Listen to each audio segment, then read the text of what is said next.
السلام علیکم میرے پیارے لسنرز۔ آج جو ہم ناول سٹارٹ کرنے والے ہیں اس کا نام ہے جو میرا نصیب تھا، جو کہ تحریر ہے سعدیہ رئیس کی۔ تو چلیں آئے چلتے ہیں ناول کی جانب۔ مدھم سی آہٹ، کچھ سرسرانے کی آواز، پھر دبی دبی آوازیں رات کے سناٹے میں نیند کے دوران ہی اس کے کانوں سے ٹکرائی تھیں، لیکن پوری طرح حواس بیدار نہ ہو سکے تھے کیونکہ رات دیر تک جاگ کر انم کو ماں، بال بچوں اور میاں سمیت رخصت کر کے سارا پھیلاوا سمیٹ کر وہ تھکن سے چور پلنگ پر گری تھی۔ سارے دن کی تھکن کے بعد صبح کی فکر بھی اس کے سر پر سوار تھی۔ انہی باتوں کو سوچتے اسے ایسے ٹوٹ کر نیند آئی کہ قیامت گزرنے کا احساس بھی نہ ہوا۔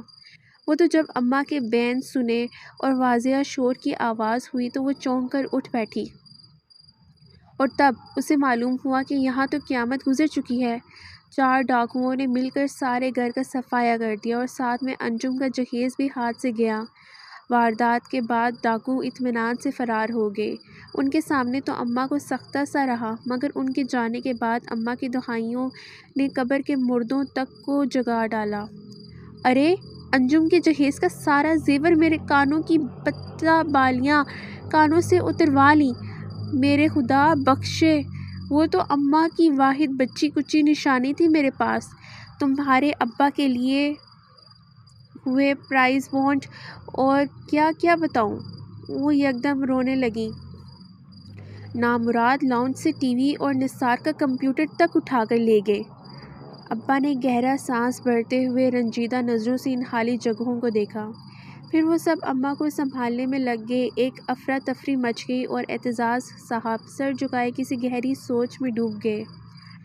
اعتزاز صاحب کا چھوٹا سا خوشحال گھرانہ تھا۔ ان کا اپنا ایک چھوٹا سا کاروبار تھا جو بتدریج ترقی کے مدارج طے کر رہا تھا۔ اچھے وقتوں میں انہوں نے اپنے پلاٹ پر گھر بھی تعمیر کر لیا تھا۔ ذکیہ خاتون نے ہر اچھے برے دکھ سکھ کے موسم میں ان کا خوب ساتھ دیا تھا۔ بالآخر اعتزاز حسن کی انتھک محنت اور ذکیہ خاتون کی بچت نے انہیں صاحب حیثیت لوگوں کی صف میں لا کھڑا کیا۔ ان کا ایک ذاتی اکاؤنٹ بھی تھا اور اس کے علاوہ وہ ایک فلیٹ خریدنے میں بھی کامیاب ہو گئے تھے جسے اپنی دور اندیشی اور سمجھداری کے مطابق انہوں نے کرائے پر چڑھا دیا تھا۔ اس کا کرایہ عموماً گھر کے اخراجات میں شامل نہیں کیا جاتا تھا بلکہ اسے اکاؤنٹ میں جمع کروا دیا جاتا تھا۔ دراصل یکے بعد دیگرے 3 بیٹیوں کو انہیں رخصت بھی تو کرنا تھا، اسی لیے باقاعدہ منصوبہ بندی کرتے ہوئے چلے اور خاصے کامیاب رہے۔ اپنی بڑی بیٹی انم کی شادی پر انہیں کسی قسم کی پریشانی نہ ہوئی تھی کیونکہ رقم ان کے پاس موجود تھی اور ہر ماہ اس رقم میں اضافہ ہی ہوتا تھا۔ ادھر ذکیہ خاتون نے بھی اپنے طور پر گھر کے خرچے سے رقم واپس انداز کر کے انم کے لیے کافی کچھ جوڑ لیا تھا۔ غرض یہ کہ انم کی شادی بہت دھوم دھام سے ہوئی تھی۔ انم کی شادی پر اعتزاز صاحب نے کافی دل کھول کر جہیز دیا تھا کیونکہ وہ بیٹیوں سے بہت محبت کرتے تھے، اور پھر ان کا ایک خیال یہ بھی تھا کہ اس طرح انجم کے لیے بھی اچھی جگہوں سے رشتے آئیں گے۔ تیسری بیٹی صنم کی انہیں بالکل فکر نہ تھی۔ جن دنوں وہ 8ویں میں تھی اسے اس کی پھوپھی نے اپنے بیٹے زوار کے لیے مانگ لیا تھا۔ انجم کے بڑے اچھے رشتے آ رہے تھے مگر اب وہ سخت مشکل میں پڑ گئے تھے۔ نئے سرے سے لاکھوں کا زیور، کپڑا اور برتن خریدنا اتنا آسان نہ تھا۔ یہ سوچ کر ہی انہیں پسینہ آ رہا تھا کہ یہ اخراجات وہ کیسے برداشت کریں گے۔ وہ ہفتہ داری تعطیل کا دن تھا اور صنم ضرورت سے زیادہ مصروف تھی۔ آج کچھ خاص مہمانوں کی آمد متوقع تھی۔ انجم کی دلکشی نے متانت و شعور کے سانچے میں ڈل کر اس میں ایک عجیب سی کشش پیدا کر دی تھی کہ ایک بار نظر ڈال کر دوسری نظر ڈالنے کی خواہش آپوں آپ پیدا ہوتی تھی۔ مہمانوں کی آمد سے کچھ دیر قبل ہی منزہ پھپھو کی آمد ہو گئی۔ انم بھی کچھ ہی دیر پہلے آئی تھی۔ گھر میں ایک دم رونق سی لگ گئی تھی۔ منزہ پھپھو اپنے بال بچوں کے ساتھ آئی تھیں، صرف ان کے شوہر ان کے ساتھ نہ تھے۔ کیسی ہو منزہ؟ بڑے دنوں بعد آئیں، اور تمہارے میاں کہاں ہیں؟ وہ نہیں آئے ساتھ میں؟ اماں نے پھیکی سی مسکراہٹ کے ساتھ ان کا سواگت کیا۔ جب سے ڈکیتی کی واردات ہوئی تھی اماں کے ہونٹوں سے ہنسی چھن گئی تھی۔ اعتزاز صاحب الگ فکر مند رہتے تھے۔ بس بھابی جان، ان کو ایک ضروری کام سے جانا تھا دراصل۔ اب انہیں زوار کے سیٹ اپ کی فکر سوار ہو گئی۔ اس کے نام سے نئی فرم کھول رہے ہیں اور اسی سلسلے میں کسی صاحب سے ملنے گئے ہیں۔ انہوں نے بطور خاص ذکیہ خاتون کو آگاہ کیا۔ زوار کے نام پر ذکیہ خاتون کے چہرے پر ایک مشفقانہ مسکراہٹ پھیل گئی۔ ہاں بھائی، روزی رزق کمانا اتنا بھی آسان نہیں، برسوں کی محنت ہی بالآخر آگے جا کر رنگ لاتی ہے، مگر کبھی دن رات کی محنت ایک ہی رات میں ٹھکانے بھی لگ جاتی ہے۔ تمہارے بھائی کو بڑا دھچکا پہنچا ہوا ہے۔ ذکیہ خاتون کو دکھڑے رونے کی عادت تو نہ تھی، مگر اس وقت تو جیسے دل بھرا ہوا تھا، اسی لیے بے اختیار سی ہو گئی۔ ارے بھابھی، خدا بہتر کرے گا، حوصلہ رکھیں۔ اب بھائی صاحب ایسے بھی نہیں کہ ہاتھ پر ہاتھ رکھ کر بیٹھ جائیں، کچھ نہ کچھ ہو ہی جائے گا۔ میرا بھی اس سال شاہدہ کی شادی کا ارادہ ہے۔ ایسے موقعوں پر تو پیسہ پانی کی طرح بہہ جاتا ہے، لاکھ دل مارو مگر دل مانتا ہی نہیں ہے۔ ظاہر ہے جو بھی کچھ ہمارا ہے ہمارے بچوں کا ہی ہے، اور میں بھی شاہدہ کے جہیز میں کوئی کمی تھوڑی چھوڑوں گی۔ بلکہ مختار تو کہہ رہے تھے کہ سلامی میں داماد کو گاڑی دے دیں، ہماری بیٹی کو آنے جانے میں آسانی بھی رہے گی اور سسرال کا بھی کوئی دباؤ نہ رہے گا۔ آج کل تو پیسے ہی کو سلام کرتے ہیں سب، باقی سب رواداریاں اور محبتیں ایک طرف۔ ان کی حالت سے بے خبر منزہ اپنی ہی کہہ گئی، اسی بات کی تو فکر ہے۔ میں نے تو سوچا تھا کہ جس طرح انم کو بھرپور جہیز دیا تھا اسی طرح انجم کو بھی دوں گی، مگر ذکیہ خاتون کے حوصلے کی دیوار ڈہ جا رہی تھی۔ جہیز تو آپ کو پورا ہی دینا پڑے گا، خواہ اس کے لیے قرضہ ہی کیوں نہ لینا پڑے بھائی صاحب کو، ورنہ شادی کے بعد سسرال والے تانوں سے اس کا کلیجہ چھلنی کر دیں گے۔ ان کی بات کاٹ کر منزہ نے ان کے ٹوٹے پھوٹے ارادوں کو ٹھیک ٹھاک آئینہ دکھا دیا۔ ارے بھائی، وہ لوگ آنے والے ہیں، سب انتظامات مکمل ہیں نا؟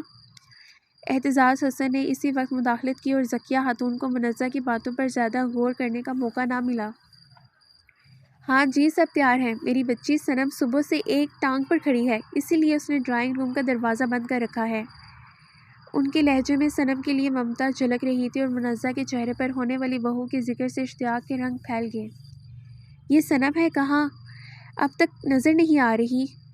وہ بھی ذکیہ خاتون کے پیچھے کمرے سے باہر نکل گئیں۔ اوہو بھائی، سنا ہے تمہارا تعلق کسی نہ کسی طرح بگلے کے خاندان سے بنتا ہے۔ کراکری کو سنبھال کر ڈائننگ ٹیبل پر رکھتے ہوئے صنم اس کی آواز پر بری طرح چونک پڑی۔ زوار بنا کسی چاپ کے اس کے پیچھے آ کھڑا ہوا تھا اور اسے خبر ہی نہ ہوئی تھی۔ اب اسے سامنے دیکھ کر ایک لمحے کے لیے اس کی دھڑکن منتشر ہوئی تھی، مگر جلد ہی اس نے خود پر قابو پا لیا۔ سوچ لے بھائی، میرا اور آپ کا خاندان ایک ہی ہے۔ اس نے تیکھے انداز میں اسی پر چوٹ کی۔ وہ مانی ہی کہہ رہی تھی کہ میری بچی صبح سے ایک ٹانگ پر کھڑی ہے۔ اس نے کچھ کھسیا کر اپنے مذاق کی وضاحت کی۔ اوہ! وہ بے ساختہ ہی کھلکھلا پڑی۔ ویسے بڑی خوش لگ رہی ہو، کیا بات ہے؟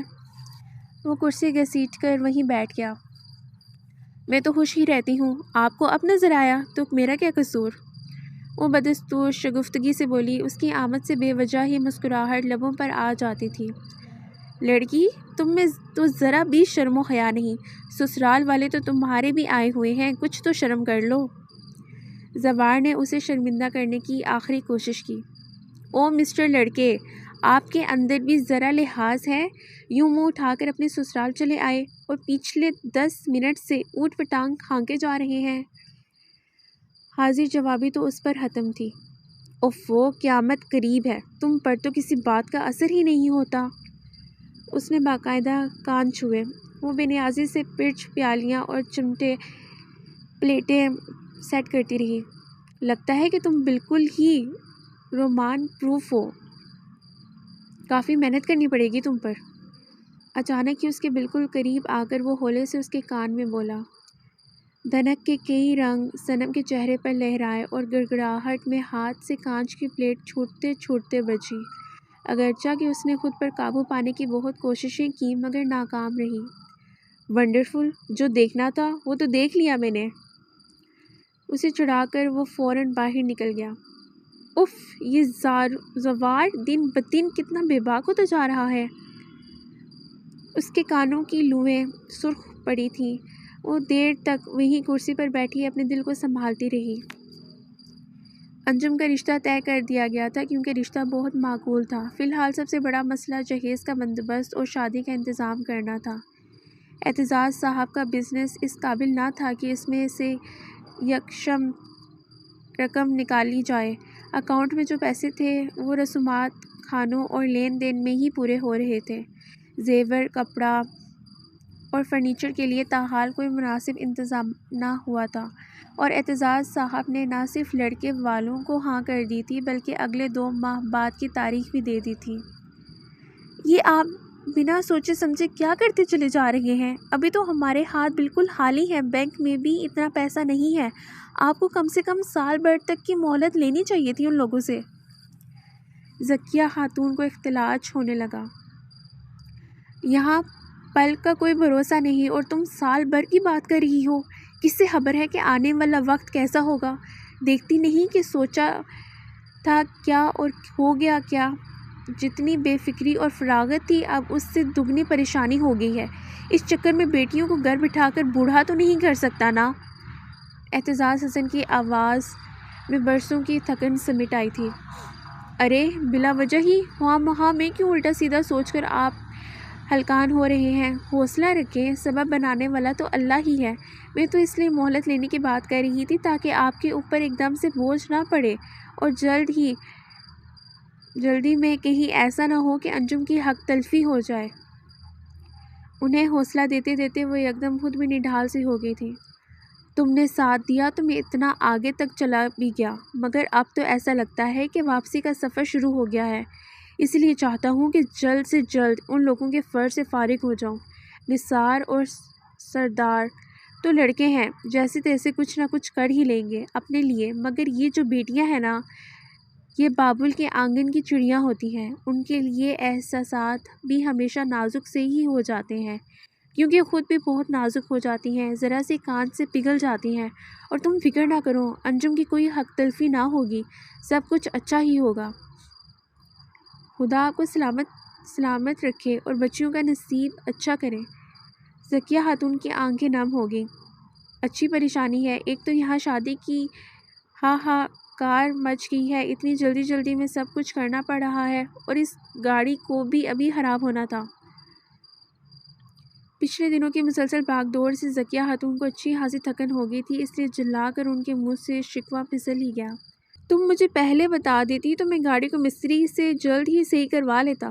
خیر، ایسا ہے کہ کل زوار کو بلا کر اس کے ساتھ اس کی گاڑی میں چلی جانا۔ انہوں نے پھر ایک عدد مشورے سے نوازا۔ آخر ایسی کیا خرابی ہوگی گاڑی میں؟ اچھی بھلی تو تھی کچھ دن پہلے تک۔ ذکیہ خاتون کا ذہن گاڑی ہی میں اٹک گیا۔ دراصل انہیں گاڑی میں آنے جانے کی ایسی عادت پڑ چکی تھی کہ اب یہ مشقت بری لگ رہی تھی۔ اب اور کیا رہ گیا؟ کتنی خریداری کرنی ہے ابھی تم کو؟ موضوع بدل کر انہوں نے ذکیہ خاتون کی بات کو گول ہی کر دیا۔ کام تو آخر کام ہے، نکلتے ہی رہتے ہیں۔ صنم کا سوٹ رہ گیا ہے، انجم کا پرس، اور بس اسی طرح کی چھوٹی موٹی چیزیں ہی ہیں۔ اور ہاں، فرنیچر کا کیا ہوا؟ آپ نے آرڈر بک کرا دیا؟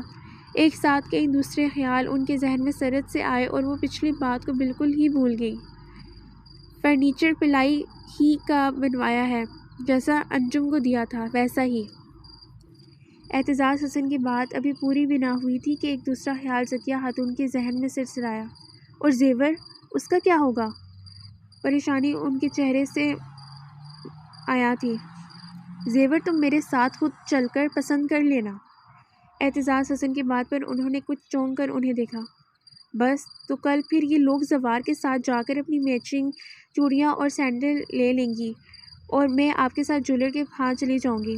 ہائے خدا غارت کرے، آسمان ٹوٹے ان کم بختوں پر۔ ہائے ہٹے کٹے، میری اتنی اچھی پتہ بالیاں اور وہ سیٹ تو خدا بخشے اماں مرحومہ کو، اپنے جہیز کو چڑھایا تھا انہوں نے مجھے، اور انجم کے دونوں سیٹ تو اتنے شاندار تھے کہ دل سے ملال ہی نہیں جاتا ان کا۔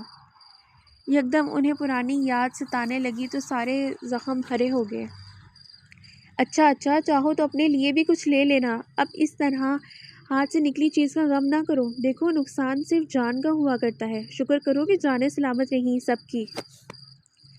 اعتزاز صاحب نے وہیں تکیے پر سر رکھ کر لیٹ گئے اور سر کی ٹوپی اتار کر آنکھوں پر رکھ لی، اور وہ شاید کچھ دیر کے لیے آزاد ہونا چاہتے تھے۔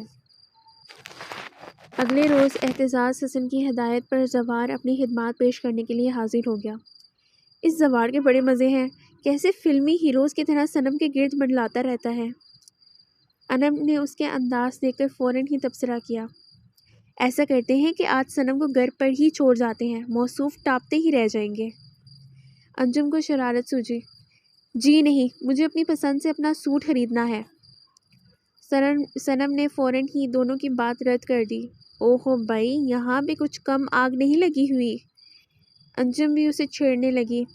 صنم نے اسے گھور کر دیکھا۔ میرا تو خیال ہے کہ صنم کو لے کر چلنا چاہیے، آج زوار کی جیب خالی کروائیں گے، اچھا موقع مل رہا ہے۔ انم کو نیا خیال سوچا۔ آئیڈیا تو زبردست ہے، جتنی خوشی خوشی پاچھے چیر کر آیا ہے، واپسی پر خالی جیب کے ساتھ منہ ہی لٹکا ہوا ہوگا اس کا۔ انجم نے پرجوش ہو کر فوراً ہی تائید کر دی اور دونوں نے مل کر پروگرام بھی سیٹ کر لیا۔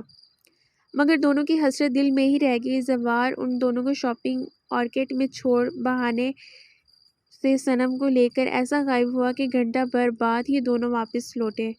اس وقت وہ دونوں تمام شاپنگ کرنے کے بعد تھکی ہاری ان کا انتظار کر رہی تھیں اور صنم کے چہرے پر رنگ سے بکھرے ہوئے تھے۔ دونوں نے زوار اور صنم کو خوب لتاڑا، مگر زوار برا مانے بغیر خوش دلی سے ہنستا رہا۔ یہ سوٹ، یہ جولری اور یہ پرس، یہ سب زوار نے دلایا ہے مجھے۔ گھر آ کر پہلے صنم ہی کی شاپنگ دیکھی گئی، جو اپنی خوشی میں مگن چیزیں نکال کر انہیں بتاتی جا رہی تھی۔ اف، کتنا بڑا دھوکہ کیا ہمارے ساتھ، دونوں نے مل کر ہمیں بیوقوف بنایا اور خود مزے کرتے رہے۔ انجم کو سارا پروگرام ملیہ میٹ ہونے پر سخت افسوس تھا۔ ہم نے تو آئس کریم بھی کھائی تھی، صنم نے اطمینان سے بتایا۔ ہائے اللہ، کتنی دغا باز ہو تم، ہماری ساری باتیں تم نے زوار کے کان میں بھی پھونک دیں، ابھی سے آنکھیں پھیر لی تم نے۔ انم نے اس کی کھنچائی کرنی شروع کر دی۔ ہرگز نہیں، میں نے اسے کچھ بھی نہیں بتایا تھا، وہ خود ہی مجھ سے کہہ رہا تھا کہ اسے کباب میں ہڈی اچھی نہیں لگتی۔ وہ سادگی سے بانڈا پھوڑ گئی۔ کیا کیا؟ اچھا، ابھی ڈنگ سے منگنی بھی نہیں ہوئی اور وہ چلے ہیں رومانس کرنے۔ انم کی بات پر صنم کا چہرہ ایک دم گلابی پڑ گیا۔ مائنڈ اٹ کہ وہ میرا بھی کزن ہے۔ ان دونوں سے جان چھڑانے کو اس نے گھبرا کر بے تکی سی وضاحت دی۔ اوہ کزن تو وہ ہمارا بھی ہے پھر، معنی خیز انداز میں کہتے ہوئے دونوں نے اس کا سچ مچ ناطقہ بند کر دیا۔ صنم کے پاس وہاں سے ہٹ جانے کے علاوہ کوئی چارہ نہ تھا، مگر اپنے کمرے میں آ کر بھی اس کے دل کی ہر تال زوار کے نام پر دھڑکتی رہی۔ ایک اچھوتا سا احساس نشہ بن کر اس کے رگ و پے میں خمار بھرتا چلا گیا۔ انجم کی رخصتی کے بعد ذکیہ خاتون نے اطمینان بھرا سانس لیا اور اعتزاز حسن نے اپنے رب کا شکر ادا کیا تھا، مگر ذکیہ خاتون کا سارا اطمینان اس وقت رخصت ہو گیا جب کچھ دنوں بعد انہیں یہ حقیقت معلوم ہوئی کہ انجم کو باعزت طریقے سے بیاہنے کے لیے اعتزاز حسن نے نہ صرف قرضہ لیا تھا بلکہ اپنی سوزوکی کار بھی فروخت کر دی تھی۔ صبح آلود موسم کی شدت سے بارش کے آثار نمایاں تھے۔ پہلے تو وہ پنڈی کے نواح میں اس اندرونی علاقے کے چھوٹے سے قصبے میں موسم کے تغیر و تبدل سے پریشان ہو اٹھتا تھا۔ ابھی موسم خشک اور بے رونق ہوتا اور ابھی پھوار شروع ہو جاتی۔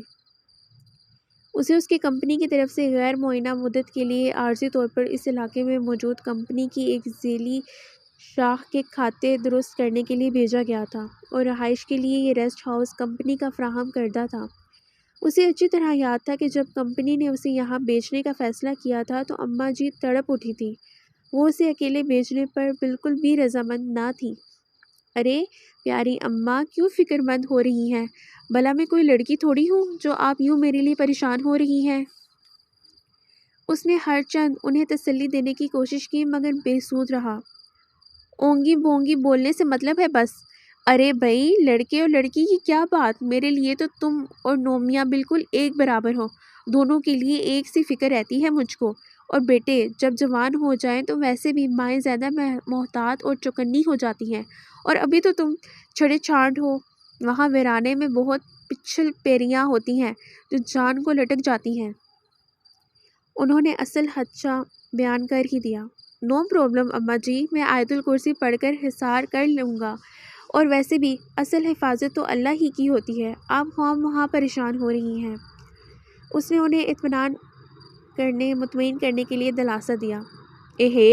میں ان پچھل پیریوں کی بات نہیں کر رہی، میں تو ان چنڈال لڑکیوں کی بات کر رہی ہوں جو اکیلے لڑکوں پر ڈورے ڈال لیتی ہیں۔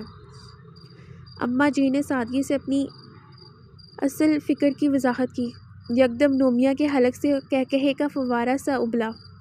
ان جیسے غیر جذباتی اور بے حس شخص پر بھلا کوئی لڑکی اپنا وقت ضائع کیوں کرے گی؟ اس کے لیے دیے رہنے کی عادت پر نومیہ نے فوراً ہی چوٹ کر دی۔ ارے اماں جی، یہ کیسے بے سروپا خدشات پال لیے آپ نے اپنے دل میں؟ کیا آپ کو مجھ پر بھروسہ نہیں ہے کیا؟ ایاز نے ان کے خود ساختہ اندیشوں پر اپنا سر تھام لیا۔ نہیں بیٹے، تم پر تو اعتماد ہے، مگر آج کل کے حالات کا کچھ بھروسہ نہیں ہے، اور پھر اس طرح وہاں اکیلے کیسے رہو گے؟ نہ تمہیں اپنے کھانے پینے کی پرواہ ہوتی ہے اور نہ صحت کا خیال رکھتے ہو۔ وہ کئی فکروں کا شکار تھی۔ ارے اماں جی، خدا کا لاکھ شکر ہے کہ کمپنی کے ایم ڈی صاحب مجھ پر اس قدر بھروسہ کرتے ہیں۔ یہ میرے لیے بڑا بہترین چانس ہے۔ سیلری بڑھنے کی پوری توقع ہے۔ اگر میں ان کی توقعات پر پورا اترا تو وہ اپنا مینیجر بھی بنا سکتے ہیں۔ یہی تو وقت ہے اپنی صلاحیتیں دکھانے کا، اور میری طرف سے آپ بالکل فکر نہ کریں۔ وہاں میں کمپنی کے ریسٹ ہاؤس میں رہوں گا اور مجھے کوئی بھی پریشانی نہ ہوگی۔ اس نے تفصیل سے بتایا۔ نومیہ اور فوزیہ اس کی دو ہی بہنیں تھیں۔ فوزیہ کی شادی ہو چکی تھی اور وہ اپنے گھر میں خوش تھی۔ اس کی نانی جہاں آرا نے ان تینوں بہن بھائیوں کو ان کی والدہ کی وفات کے بعد اپنی پرشفقت آغوش میں بھر لیا تھا، اور والد نے دوبارہ اپنا گھر آباد کیا تو پھر پلٹ کر بچوں کی خبرگیری بھی نہ کی۔ ان کی خاطر اماں جی نے ماموں سے بگاڑ کر ایک علیحدہ گھر میں ان کی پرورش کی تھی، اور اس پرورش کا حق وہ تینوں بہن بھائی یوں ادا کرتے تھے کہ کبھی ان کی کوئی بات نہ ٹالتے تھے۔ مگر اب اماں جی نے اسے الجھن میں ڈال دیا تھا۔ وہ اسے پابند سلاسل کرنے پر تلی ہوئی تھی، اور ایاز کا ابھی ایسا کوئی ارادہ نہ تھا۔ اتنی سخت پڑھائی سے چھٹکارے کے بعد اور غم میں روزگاری کی فکر سے نجات پا کر اب وہ کچھ عرصہ سیلانی انداز میں زندگی گزارنا چاہ رہا تھا۔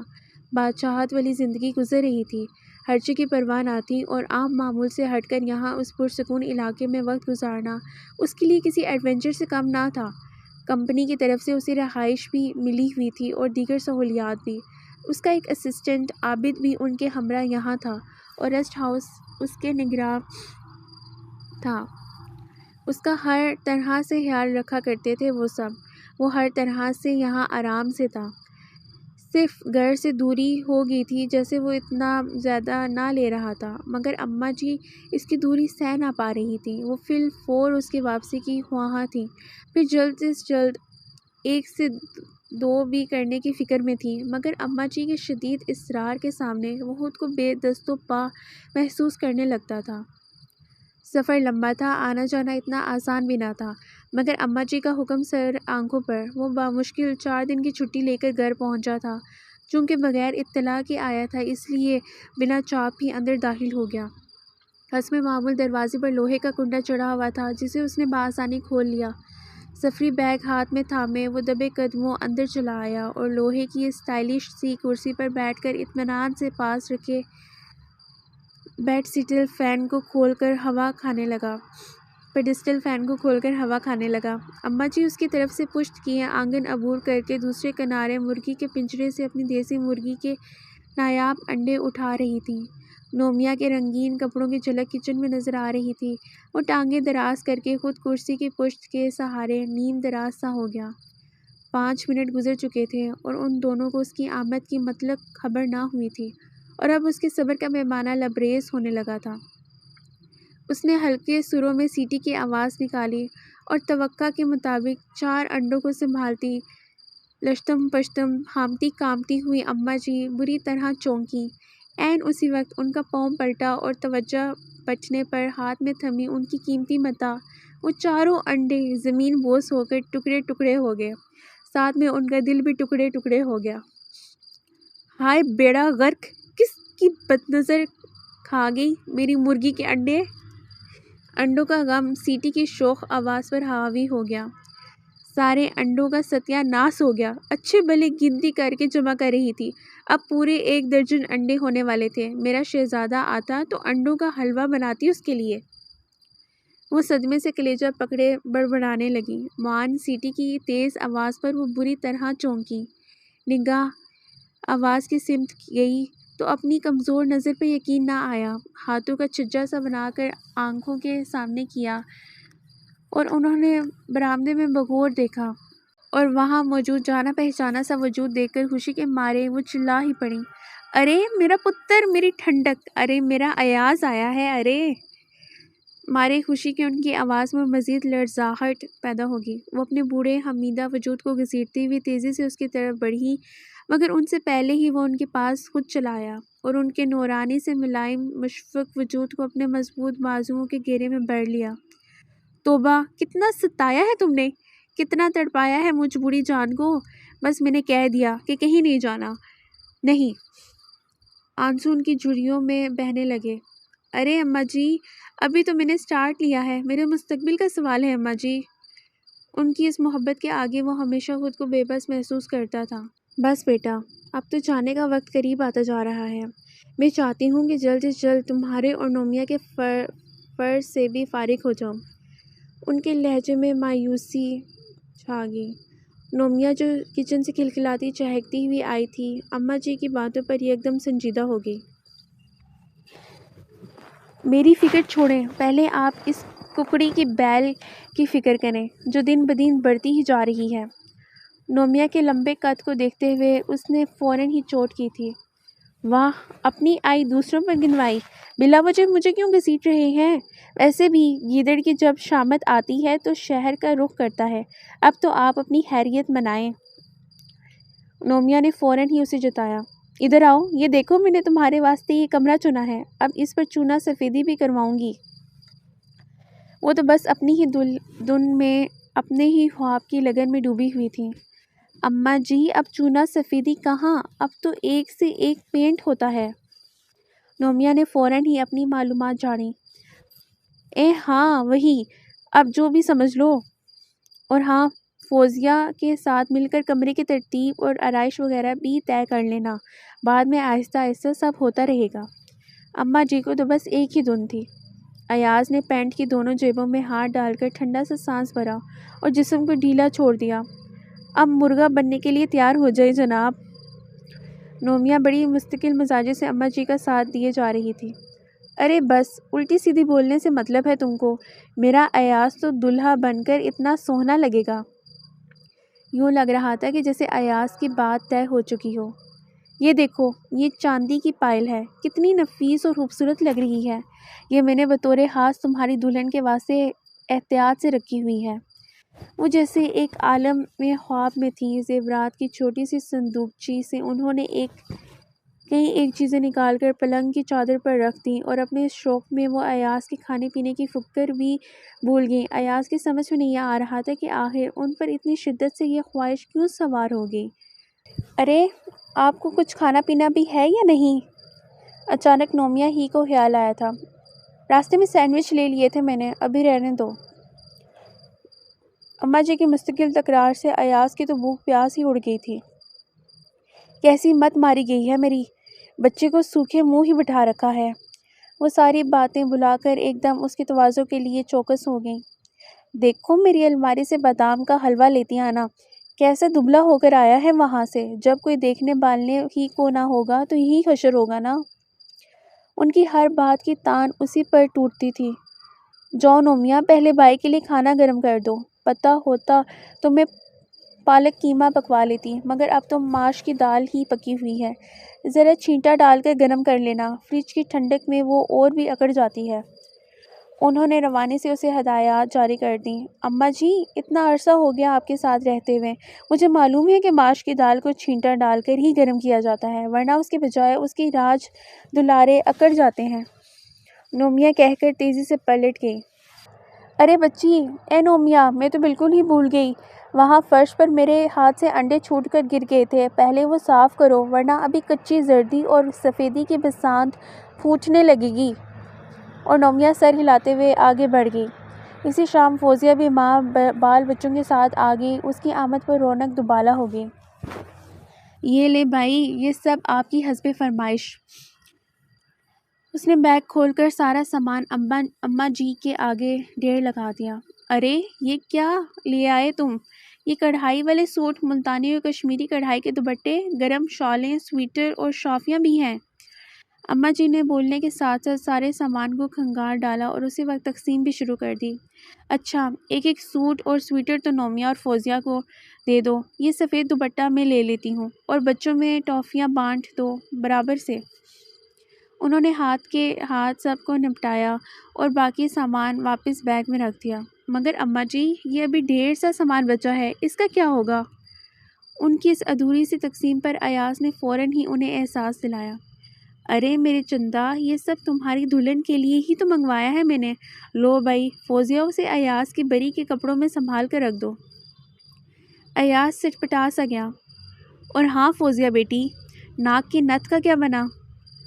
ایاز کو کسی بڑی گڑبڑ کا واضح سگنل ملا، یا تو وہ غلط سمجھ رہا تھا یا پھر اماں جی کو کوئی غلط فہمی ہو رہی تھی۔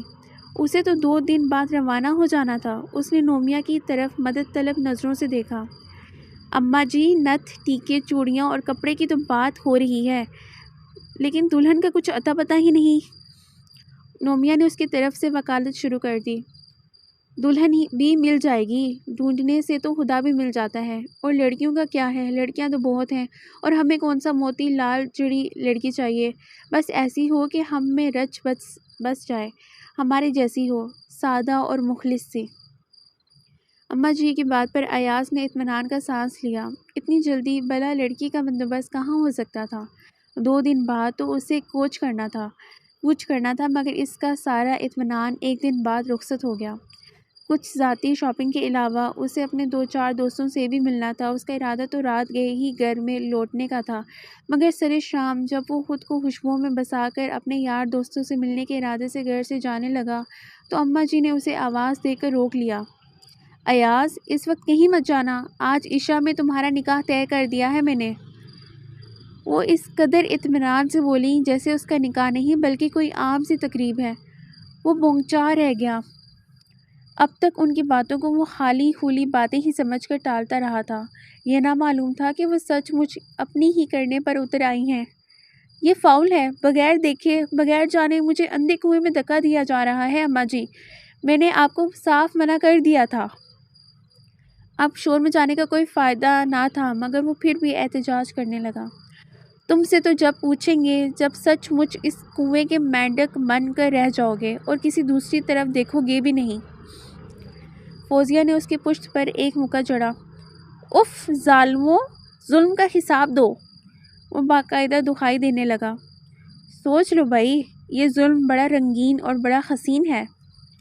فوزیہ کے شوہر ثبت احمد نے آنکھ دبا کر اسے چھیڑا تو وہ جھیم سا گیا۔ مگر ثبت بھائی، ابھی میں بالکل بھی تیار نہیں ہوں اس کے لیے۔ آپ لوگوں کو مجھ سے پوچھے بغیر اتنا بڑا قدم نہیں اٹھانا چاہیے تھا، اور ویسے بھی نومیہ کی شادی سے پہلے میں اپنی شادی کے بارے میں سوچ بھی نہیں سکتا۔ وہ سنجیدہ ہو گیا۔ تو بیٹا، ابھی تو صرف نکاح ہو رہا ہے، رخصتی کا مرحلہ باقی رہ جائے گا، تو جب تک نومیہ کا سلسلہ بھی کہیں جڑ ہی جائے گا، لیکن بس زیادہ دیر نہیں ہوگی۔ اگلی بار تم آؤ گے تو رخصتی بھی ہو جائے گی، کم سے کم میرے دل کو سکون تو ہو گیا نا کہ میرے بعد کوئی تو اس گھر کو سنبھالنے والی ہوگی۔ نہ جانے اماں جی کو کیسے وسوسے اور خوف لاحق ہو گئے تھے۔ وہ تلملایا تو بہت، مگر اماں جی کی بات کو رد کرنے کی اس میں ہمت نہ تھی، اور نہ ہی اس عمر میں وہ انہیں اداس کرنا چاہتا تھا۔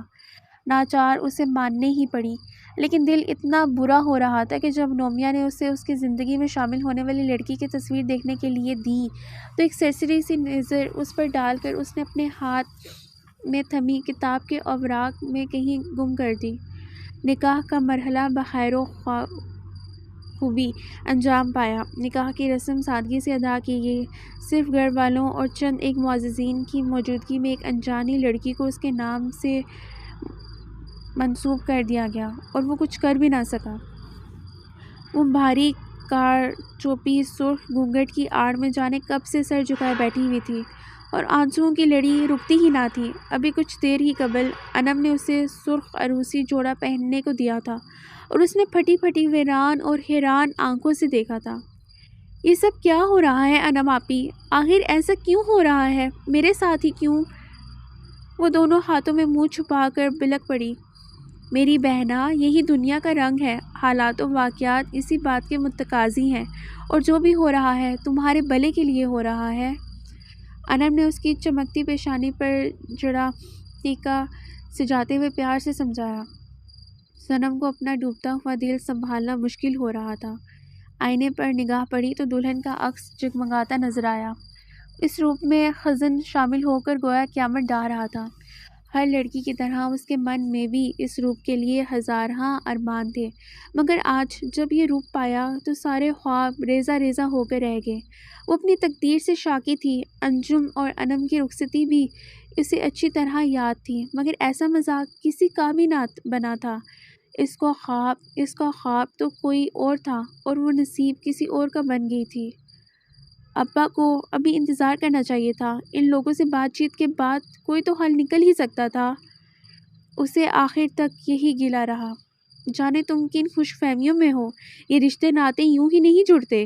جب دل ایک ہوتے ہیں اور محبتیں سلامت ہوتی ہیں تو خود بخود بندھن مضبوط تر ہوتا چلا جاتا ہے، مگر یہاں تو محبتوں اور رشتوں میں سودے بازی شروع ہو گئی تھی، دلوں کے معاملے میں شرطوں پر طے نہیں ہوتے۔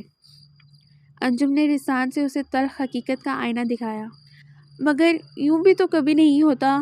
برسوں کے ناطے اور تعلق اس طرح لمحوں میں بکھرتے بھی نہیں ہیں، اور خون کے رشتے تو بڑے پکے ہوتے ہیں، ان کے درمیان کبھی بھی فاصلے نہیں پیدا ہوتے۔ اس کے پاس دلائل تھے، وہ اب تک دل سے اس نئے رشتے کو قبول ہی نہ کر پائی تھی۔ ہاں، خون کا رشتہ یوں تو سب سے زیادہ مضبوط اور مستحکم ہوتا ہے، مگر جب پہلی درار پڑتی ہے تو اسی رشتے میں پڑتی ہے، اور تمہارا رشتہ تو ابھی کچا تھا، ٹوٹ گیا سو ٹوٹ گیا، مگر شکر کرو کہ نکاح نہیں ہوا تھا۔ اگر شادی کے بعد ابا کو ان کے اصل خیالات اور عزائم کی بھنک پڑتی تو پھر کیا کر لیتے وہ، سوائے اس کے کہ بیٹی کے لیے کرتے رہتے اور داماد صاحب کو برتے رہتے عمر بھر۔ انم مسلسل اسے سمجھا رہی تھی۔ دیکھو بیٹی، وہی اپنے گھر میں سکھی رہتی ہے جسے اس کا شوہر روکھی سوکھی بھی کھلائے تو صرف اپنے بازوؤں پر بھروسہ کر کے۔ جہاں ان رشتوں میں لالچ اور غرض آ جاتی ہے وہیں خرابی پیدا ہوتی ہے۔ پھپھو نے تو منہ بھر کر اس طرح جہیز کا مطالبہ کیا تھا جیسے وہ صرف اس لیے تمہیں اپنی بہو بنا رہی تھیں۔ انجم نے اس کے دل کی تمام خوش فہمیاں دور کرنے کی کوشش کی تھی۔ اب تم کسی کے نکاح میں آ گئی ہو، اپنے دل سے زوال کا خیال نکال دو اور اپنے شفاف دل میں اپنے شوہر کی محبت اور چاہت پیدا کرو۔ ویسے بھی نکاح کے بعد از خود ہی دلوں میں محبت بڑھ جاتی ہے۔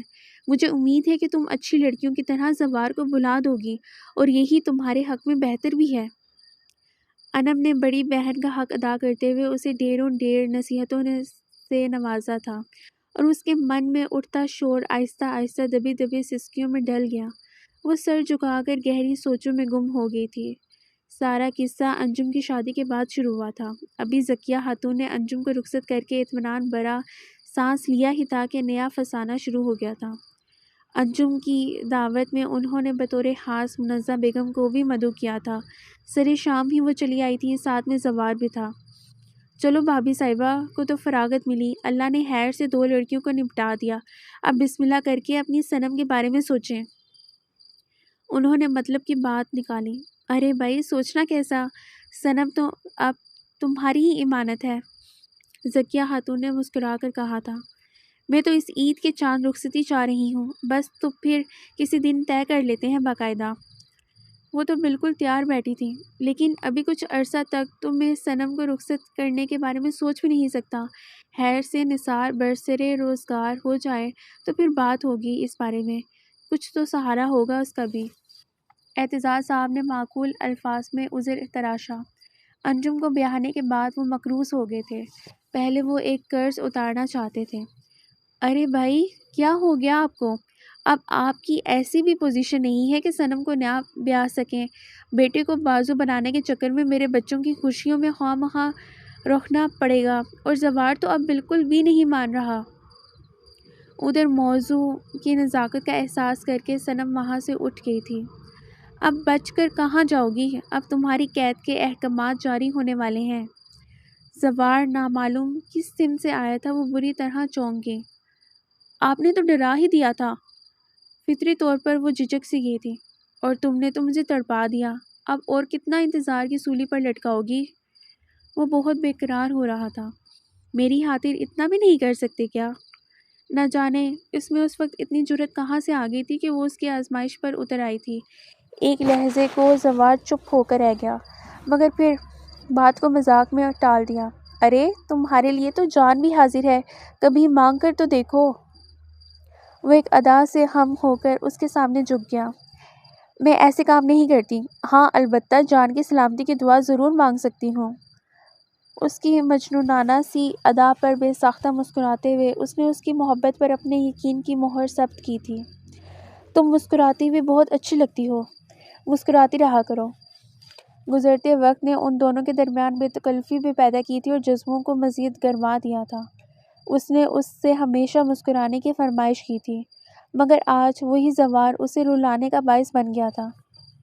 جس دن سے زوار کے نام کو اس کے خیالوں اور خوابوں سے بے دردی سے الگ کیا گیا تھا، وہ اسی دن سے رو رہی تھی۔ سارا مسئلہ منزہ پھپھو نے پیدا کیا تھا۔ بائی کی مالی حیثیت اور غیر مستحکم کاروباری حالات ان کی گاگ نگاہوں سے مخفی نہ رہ سکے تھے۔ بائی صاحب، میں زوار کی شادی اسی سال کرنا چاہ رہی ہوں۔ لڑکوں کو ویسے بھی زیادہ دن اکیلا نہیں چھوڑنا چاہیے، ورنہ ان کی نظر ادھر ادھر بہکنے لگتی ہے۔ اب نثار کے برسر روزگار ہونے تک تو بہت دیر ہو جائے گی۔ وہ ہر بات جانتے ہوئے بھی انجان بن رہی تھی۔ اگر تمہیں اتنی ہی جلدی ہے تو ٹھیک ہے، پھر بسم اللہ کرو۔ صنم تمہاری ہی ہے، جب چیز چاہے اسے لے جاؤ، مگر فی الوقت اسے دینے کے لیے میرے پاس کوئی انتظام نہیں ہے۔ ان کے انجان بننے سے چڑھ کر اعتزاز صاحب نے انہیں آزمانے کا فیصلہ کر لیا تھا اور ساری بات ان پر ہی ڈال دی۔ منزہ تو جیسے بلبلا ہی گئی۔ مجھے یہی نظر آ رہا تھا کہ جب ہماری باری آئے گی تو بائی صاحب بالکل خالی ہوں گے۔ آپ نے تو بالکل ہی پلو چھڑا لیا۔ بھلا یہ کیا بات ہوئی؟ آپ نے انم اور انجم کو تو خوب دھوم دھڑکے سے سب کچھ دے کر رخصت کیا، اور صنم جو اپنی پھپھو کے گھر جا رہی ہے تو اسے یوں ہی ٹرخانے پہ لگے ہوئے ہیں۔ یہ تو اس کی حق تلفی کر رہے ہیں آپ۔ گزرتے سالوں میں ان کے سسرال کا چچورا پن پورے طور پر ان پر غالب آ گیا تھا، اور یہی وہ لمحہ تھا جب دل پر پتھر رکھ کر اعتزاز صاحب نے ایک تکلیف دہ فیصلہ کیا تھا۔ اس شام منزہ بہت ناراض ہو کر گئی تھی۔ یہ کیا کر دیا آپ نے؟ وہ برا مان گئی ہے؟ بھلا کبھی بیٹی کو بھی خالی ہاتھ رخصت کیا جاتا ہے؟ میرا تو دل گھبرانے لگا ہے، کہیں کچھ غلط نہ ہو جائے۔ ذکیہ خاتون نے ان کے جانے کے بعد اعتزاز صاحب کی خبر لے ڈالی۔ اللہ جو کرے گا بہتر کرے گا، بس یہی دعا مانگتے رہو۔ جو کچھ میں سمجھ رہا ہوں وہ تم نہیں سمجھ رہی۔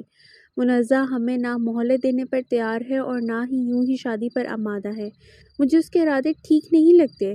یہ تو صاف صاف بات کو بڑھانا ہو گیا۔ وہ ہماری مجبوری کو بھی نہیں سمجھ رہی اور صرف اپنی بات منوانا چاہ رہی ہے۔ ٹھیک ہے، نہیں تو پھر نہ صحیح۔ اعتزاز صاحب نے خود کو ذہنی طور پر کسی بھی جھٹکے کے لیے تیار کر لیا تھا، مگر ذکیہ خاتون کو اچھا خاصا دھچکا پہنچا اور صنم پر تو قیامت ہی ٹوٹ پڑی۔ وہی ہوا جس کا ڈر تھا۔ منزہ پھپھو نے فون کر کے بڑی بے مروتی سے رشتہ ختم کر دیا۔ بھائی، ہمیں تو زوار کی شادی کی جلدی ہے، ہم انتظار نہیں کر سکتے بس۔ انہوں نے صاف جواب دے دیا۔ ہائے، ارے منزہ کیا کہہ رہی ہو؟ یہ رشتے کوئی اس طرح تھوڑی ٹوٹتے ہیں کیا؟ ذکیہ خاتون نے بہت کچھ کہنا چاہا، مگر زبان نے ان کا ساتھ نہ دیا۔ بس بھابھی، بہت سوچا میں نے، اس طرح دلوں میں فرق آ جاتا ہے۔ میں چاہتی ہوں کہ اس طرح کم سے کم ہمارا پہلے والا ایک رشتہ تو برقرار رہے گا۔ قریبی رشتہ داریوں میں نئی رشتہ داریاں جوڑنے سے دل خراب ہو جاتے ہیں۔ انہوں نے ڈھونڈ کر نکتہ نکالا تھا۔ مگر منزہ، یہ تو تمہیں پہلے سوچنا چاہیے تھا نا۔ اب اتنے سال بعد میری بچی تو رل گئی نا۔ وہ اور بھی بہت کچھ کہنا چاہتی تھی، مگر منزہ نے ٹھک سے فون بند کر دیا۔ ذکیہ خاتون پر تو غشی طاری ہو گئی تھی۔ صنم اپنا دکھ بھول کر ان کو سنبھالنے لگی۔ اس نے گلوکوز بنا کر انہیں دیا۔ نثار نے پنکھا جلا اور تلوے سہلائے، تب کہیں جا کر ان کے اوزان بحال ہوئے، لیکن اعتزاز صاحب کا ضبط کمال کا رہا۔ کوئی بات نہیں، رشتے تو آسمان پر طے ہوتے ہیں، انہوں نے اختصار سے تسلی دی۔ ہاں، لیکن اس میں میری بچی کا کیا قصور؟ اتنے سالوں تک اپنے بیٹے کے نام کے ساتھ اسے اٹکا کر رکھا اور اب ٹکا سا جواب دے دیا۔ اس کا نصیب تو کھوٹا کر دیا نا۔ ذکیہ خاتون کا تو غم کم ہی نہ ہو رہا تھا اور صنم تو جیسے پتھر کی ہو گئی تھی۔ اسے یقین ہی نہ آ رہا تھا کہ منزہ پھپھو اور زوار اس رشتے کو توڑ بھی سکتے ہیں، اور اگر منزہ پھپھو سے وہ بدگمان ہو بھی رہی تھی تو زوار سے اسے اس بات کی بالکل بھی امید نہ تھی۔ اس کا شکستہ دل اندر ہی اندر اپنی بربادی کا سوگ منا رہا تھا، مگر زوار کی طرف سے ایک موہم سی امید تھی کہ وہ ضرور اس کی طرف پیش قدمی کرے گا۔ لیکن پھر بے قرار ہو کر اس نے خود ہی زوار کو فون کر لیا۔ زوار، یہ جو بھی کچھ ہو رہا ہے کیا میں اس پر یقین کر لوں؟ اس نے اشک بہاتی آنکھوں کے ساتھ سوال کیا۔ دڑدڑاتا دل اب بھی خوش فہم تھا۔ صنم، امی کے فیصلے سے دکھ تو مجھے بھی بہت ہوا ہے، لیکن کیا کروں، وہ میری ماں ہے، ان کا دل تو نہیں دکھا سکتا نا میں۔ فرما برداری اور سعادت مندی کے سارے ریکارڈ توڑ دیے اور ساتھ ہی صنم کا نازک سا دل بھی ٹوٹ گیا۔ مگر زوار، اگر زوار، خود سے دامن دراز کرتے کرتے وہ اچانک ہی رک گئی اور عزت نفس کا احساس اچانک ہی جاگا تھا۔ وہ تو اس کے لیے برقرار ہو رہی تھی اور یہاں زوار کی رکھائی اپنے عروج پر تھی۔ دکھ سے اس کا دل پھٹنے سے لگا۔ نہ جانے فلموں اور ڈراموں کے ہیرو کون سی مخلوق ہوتے ہیں جو اپنی محبت کے لیے اپنا مستقبل اور اپنی عزت داؤ پر لگا کر اس کے لیے جیتے مرتے ہیں۔ محبت کا دعویٰ تو زوار نے بھی کیا تھا، مگر اب بہت آرام سے اسے مایوس کر دیا تھا۔ اسے اپنا آپ دنیا کا ارزاں ترین وجود محسوس ہو رہا تھا۔ مایوسی کی دھند ہر طرف پھیل گئی تھی اور اسی مایوسی کی دھند میں انجم کی وساطت سے آنے والے رشتے نے ذکیہ خاتون کی بجھتی ہوئی آنکھوں میں آس کی ایک چمک سی پیدا کر دی۔ انجم کی پڑوس عرفانہ کے ذریعے یہ رشتہ آیا تھا۔ چھان بین کے بعد اعتزاز صاحب نے فوری رشتہ قبول کر لیا۔ منزہ کے دیے دکھ سے نکل کر انہوں نے ہر صورت میں صنم کو اسی سال گھر سے وداع کرنے کا تہیہ کر لیا تھا، ورنہ پہلے ان کا ایسا ارادہ نہ تھا۔ وہ سکون و آرام سے یہ کام کرنا چاہتے تھے۔ جب آپ کے ہاتھ ابھی خالی ہیں تو پھر اس شادی کا بندوبست کیسے کریں گے؟ منزہ جب کہہ رہی تھی تو امی تب آپ نے حامی نہیں بھری اور اب فوری نکاح پر تل گئے ہیں۔ ذکیہ خاتون ان کے فیصلے پر کہے بغیر نہ رہ سکیں۔ بہتر ہے کہ تم میرے کام میں مت بولو، میں جو بہتر سمجھ رہا ہوں وہی کر رہا ہوں۔ ان لوگوں کو جہیز نہیں چاہیے، مگر خیر اب ایسا بھی نہیں کہ میں اب اپنی سب سے عزیز اور چہیتی بیٹی کو یوں ہی رخصت کر دوں گا۔ ہمارا وہ فلیٹ جو کرائے پر چڑھایا ہوا ہے میں نے صنم کے نام کر دیا ہے۔ ابھی تو فی الحال نکاح ہو رہا ہے کیونکہ لڑکا مختصر چھٹیوں پر آیا ہوا ہے۔ جب رخصتی کی بات ہوگی تب میں وہ فلیٹ ڈیکوریٹ کر کے صنم کو دے دوں گا۔ اعتزاز صاحب نے اپنے طور پر سارے معاملات طے کر لیے تھے، اب کسی کے بولنے کی کوئی گنجائش نہیں رہی تھی۔ صنم تو ہکا بکا رہ گئی۔ ابھی پچھلا دکھ ہی تازہ تھا کہ اس پر یہ فیصلہ ٹھونس دیا گیا۔ اگر ابا کو یہی سب کچھ کرنا تھا تو منزہ پھپھو سے بھی یہ معاملات طے کر سکتے تھے، مگر ابا نے جان بوجھ کر ایسا کیا۔ اسے باپ سے شکوہ ہونے لگا۔ ابا کو دوش نہ دو بے وقوف، انہوں نے تو پھپھو کو اجازت دے دی تھی کہ جب چاہیں رخصتی کر لیں کیونکہ صنم تو اب ان کی ہی ہے، لیکن پھپھو نے بلا وجہ بات کو بڑھا دیا۔ دراصل تو انہیں ٹھیک ٹھاک جہیز کا آسرا تھا، جب وہ نہ رہا تو خود ہی پیچھے ہٹ گئیں۔ انجم نے اس کے دل سے گرہیں کھولنے کی پوری کوشش کی۔ اگر وہ چاہتے تو معاملے کو سنبھال سکتے تھے، جس طرح اب انہوں نے فلیٹ میرے نام کیا یہی بات وہ پھپھو سے بھی کر سکتے تھے۔ اگرچہ کہ زوار نے اسے خاصا مایوس کیا تھا، مگر اس کے دل کے کورے کاغذ پر پہلا نام تو اسی کا لکھا گیا تھا نا، وہ اس آسانی سے اسے کیسے بھول سکتی تھی؟ ابا نے جو بھی فیصلہ کیا کچھ نہ کچھ سوچ سمجھ کر ہی کیا ہے، بس ختم کرو اب اس سارے قصے کو، اس بارے میں سوچنا چھوڑ دو اب۔ اس کی نادانی کی باتوں پر انجم کو غصہ آ گیا۔ زوار سے رشتہ ٹوٹنے کے بعد اسے سنبھلنے کے لیے وقت درکار تھا، مگر یہاں اعتزاز صاحب نے آنن فانن اس کا نکاح پڑھوا دیا، ایک قطعی اندیکھے اور انجانے شخص کے ساتھ۔ نکاح کا وہ عروسی لباس اس کے اندر آگ دہکا رہا تھا۔ اس رات وہ ٹوٹ کر روئی تھی، ایک احساس ضیاع رہ رہ کر اسے تڑپاتا تھا۔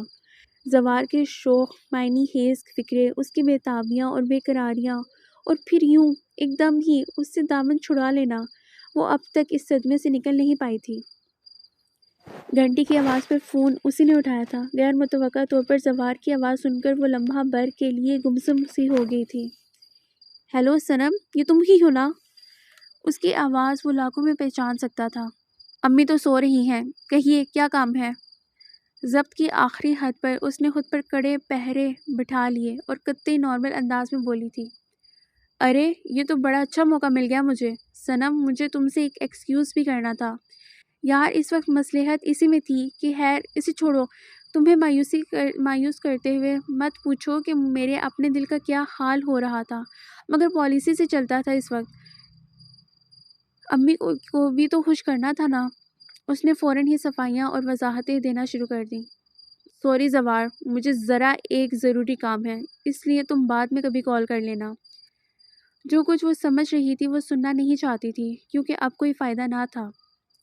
سنم پلیز میری بات سن لو، فون بند مت کرنا، دیکھو میں نے امی سے بات کر لی ہے، پہلے میں سمجھ رہا تھا کہ امی کو منانا آسان کام نہ ہوگا، مگر میری مسلسل کوشش کے بعد وہ اب راضی ہو گئی ہیں، محبت اگر سچی ہو تو ملن سے کوئی نہیں روک سکتا۔ صنم کا دل یک بارگی شدت سے دھڑکا اور پھر سمٹ کر کہیں اندر ہی ڈوبنے لگا۔ یہ تم کیا کہہ رہے ہو زوار؟ تم نے تو صاف کہہ دیا تھا کہ تم اپنی امی کو دکھی نہیں کر سکتے۔ دل کو پنکھ سے لگ گئے تھے مگر اس نے دانستہ اپنی آواز سخت کی۔ وہ نہیں چاہتی تھی کہ اس کی کمزوری کو وہ بانپ لے، اور ویسے بھی اب تو وہ پرائی ہو چکی تھی، اس لیے نہیں چاہتی تھی کہ خود بھی کسی کمزور لمحے کی گرفت میں آ جائے۔ بہرحال اب وہ کسی کی منقوہہ تھی اور اب وہ خیانت کی مرتکب نہیں ہونا چاہتی تھی۔ وہ سب تو میں نے جذبات میں کہہ دیا تھا صنم، ہماری قسمت کے ستارے اب جلد ہی ملنے والے ہیں۔ اس کی رفاقت کے تصور سے وہ جس قدر خوش لگ رہا تھا، صنم اتنی ہی دل گرفتہ اور افسردہ ہو گئی تھی۔ معاف کرنا زوار، تم نے بہت دیر کر دی، اب کچھ بھی نہیں ہو سکتا۔ اس نے ایک ہی سانس میں سب کچھ بتانا چاہا مگر آواز بھرانے لگی۔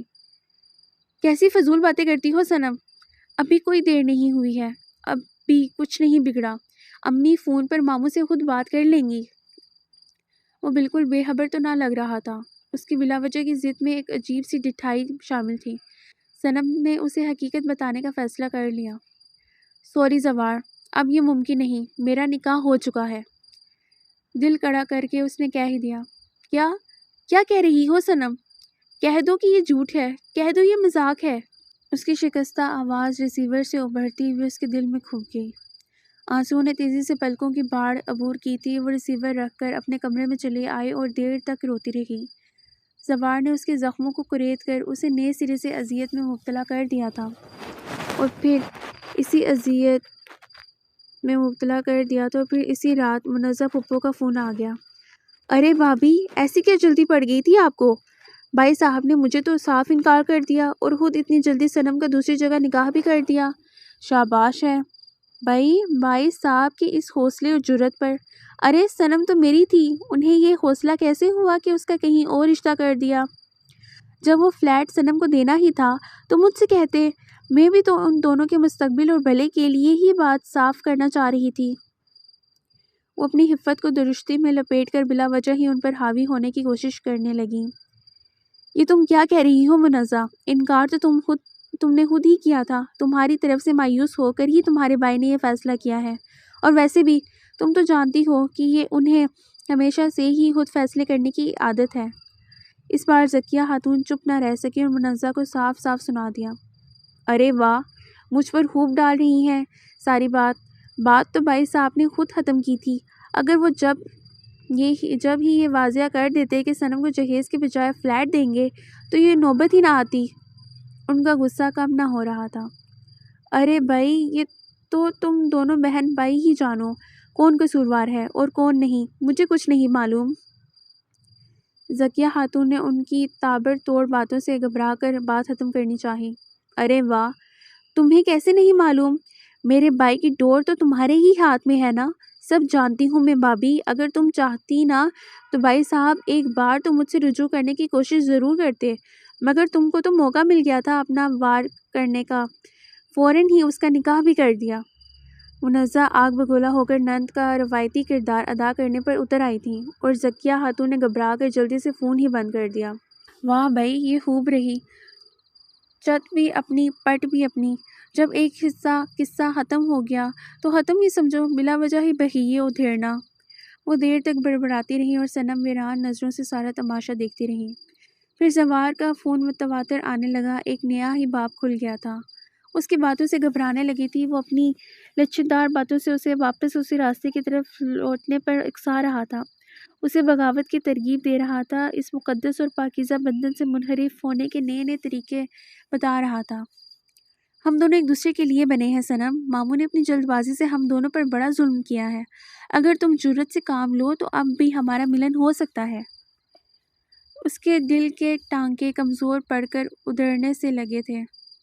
بکھرے بکھرے دل کے سہمے سہمے جذبوں نے انگڑائی سی لی، مگر پھر بہت جلد اس نے خود پر قابو پا لیا، کیونکہ اس کی ذات اب کسی اور کے نام کے ساتھ منسوب ہو چکی تھی۔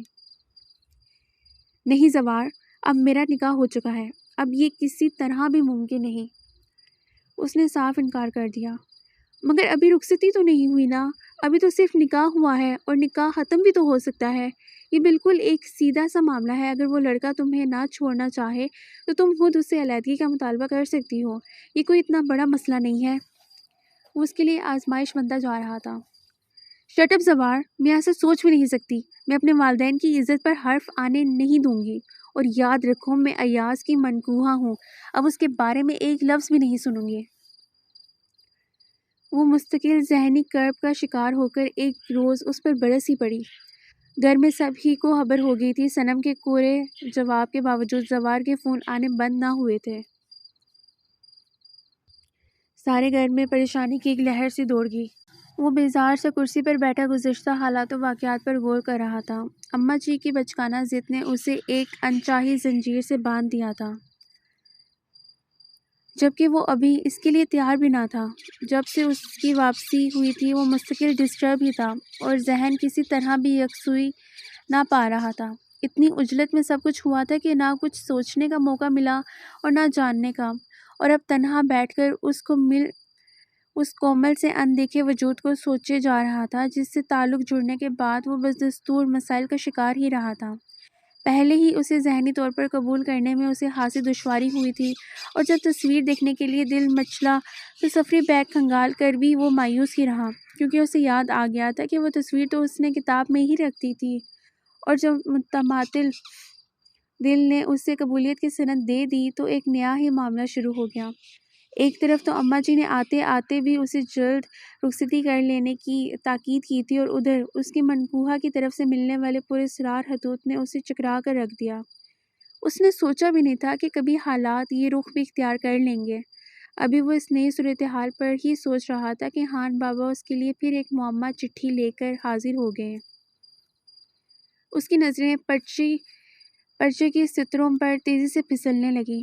جناب ایاز صاحب، آپ کی طرف سے اب تک کسی کارروائی کی میں منتظر ہی رہی۔ پوچھ سکتی ہوں کہ اتنی تاخیر کی وجہ کیا ہے، جبکہ میں آپ کو پہلے بھی صاف صاف بتا چکی ہوں کہ آپ کے ساتھ میرا نکاح جبراً کیا گیا ہے۔ مجھے جذباتی بلیک میلنگ کے ذریعے مجبور کر کے یہ نکاح کروایا گیا ہے۔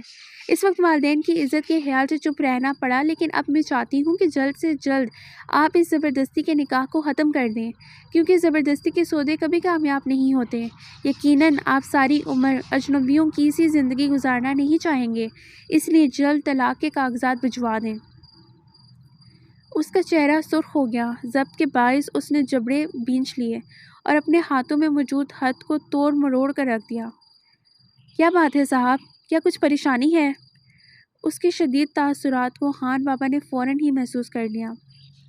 کچھ نہیں خان بابا، شاید کسی نے مذاق کیا ہے۔ ذہنی تناؤ اس قدر بڑھ گیا تھا کہ اس نے بے ارادہ ہی ساری بات خان بابا کے گوش گزار کر دی۔ یہ تو بڑا ہی سنگین مذاق ہے۔ اگر مذاق ہے تو ویسے مجھے تو معاملہ گڑبڑ لگ رہا ہے۔ بہتر ہے کہ آپ ان لوگوں کا فون نمبر لے کر خود بات کریں۔ آخر وہ آپ کی بیوی ہے، آپ کا حق بنتا ہے کہ اس سے بات کریں۔ وہ اس سے بھی زیادہ پریشان ہو گئے۔ ابھی کچھ ہی روز قبل تو ایاز نے انہیں اپنے نکاح کی خوشی میں مٹھائی کھلائی تھی۔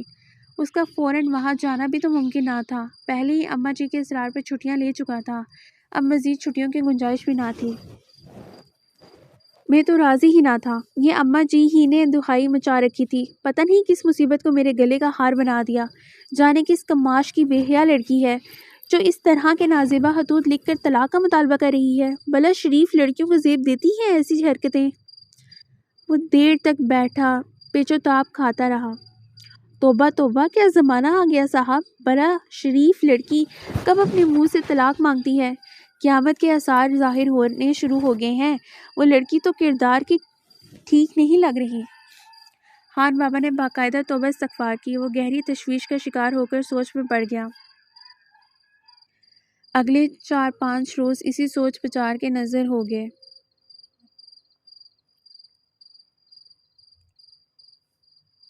مگر اسی قسم کا اگلا خط پا کر وہ رہ نہ سکا۔ اسے ایسی لڑکی کا ساتھ بالکل بھی گوارا نہ تھا جس نے بے باکی کے سارے ریکارڈ توڑ دیے تھے۔ خواہ مہاں اماں جی مجھے کتنے ہی واسطے دیں، مجھے اب یہ نکاح قائم نہیں رکھنا۔ کیا فائدہ ایسی زبردستی کے رشتے کا؟ پھر وہ خود اعتراف کر رہی ہے کہ وہ کسی اور سے محبت کرتی ہے۔ اماں جی نے مجھے اچھے جنجال میں پھنسا دیا۔ ابھی شادی ہوئی نہیں اور میں طلاق اور علیحدگی کے مسئلے میں الجھ گیا۔ وہ جلتا کرتا رہا۔ اس نے پنڈی سے پہلے لاہور جانے کا فیصلہ کیا۔ وہاں اس کا ایک پرانا دوست رہتا تھا۔ وہ بہت اچھا وکیل بھی تھا۔ وہ اس سے قانونی مشورہ بھی لینا چاہ رہا تھا۔ اس کا دوست اقبال اندرون لاہور میں مقیم تھا۔ زمانے طالب علمی میں سب دوست ٹور پر نکلے تھے تو اقبال اپنے 2-3 دوستوں کو اپنے گھر بھی لے گیا تھا۔ میٹرک کے بعد سب دوست تتر بتر ہو گئے تھے۔ اقبال نے LL.B کے بعد کسی قابل وکیل کے چیمبر میں بطور اسسٹنٹ اپنی وکالت خوب چمکائی اور دوران پریکٹس ہی بہت اچھے کیس لڑنے لگا تھا۔ وہ لاہوری دروازے کی حدود میں داخل ہوا تو بہت سی پرانی یادیں اس کی یادداشت میں از سر نو تازہ ہو گئیں۔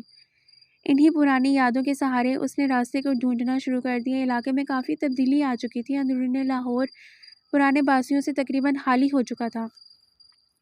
پرانے لوگ نئی آبادی کی طرف نکل گئے تھے۔ اب وہاں گھروں کے بجائے زیادہ تر بازار، کارخانے اور پریس وغیرہ تھے۔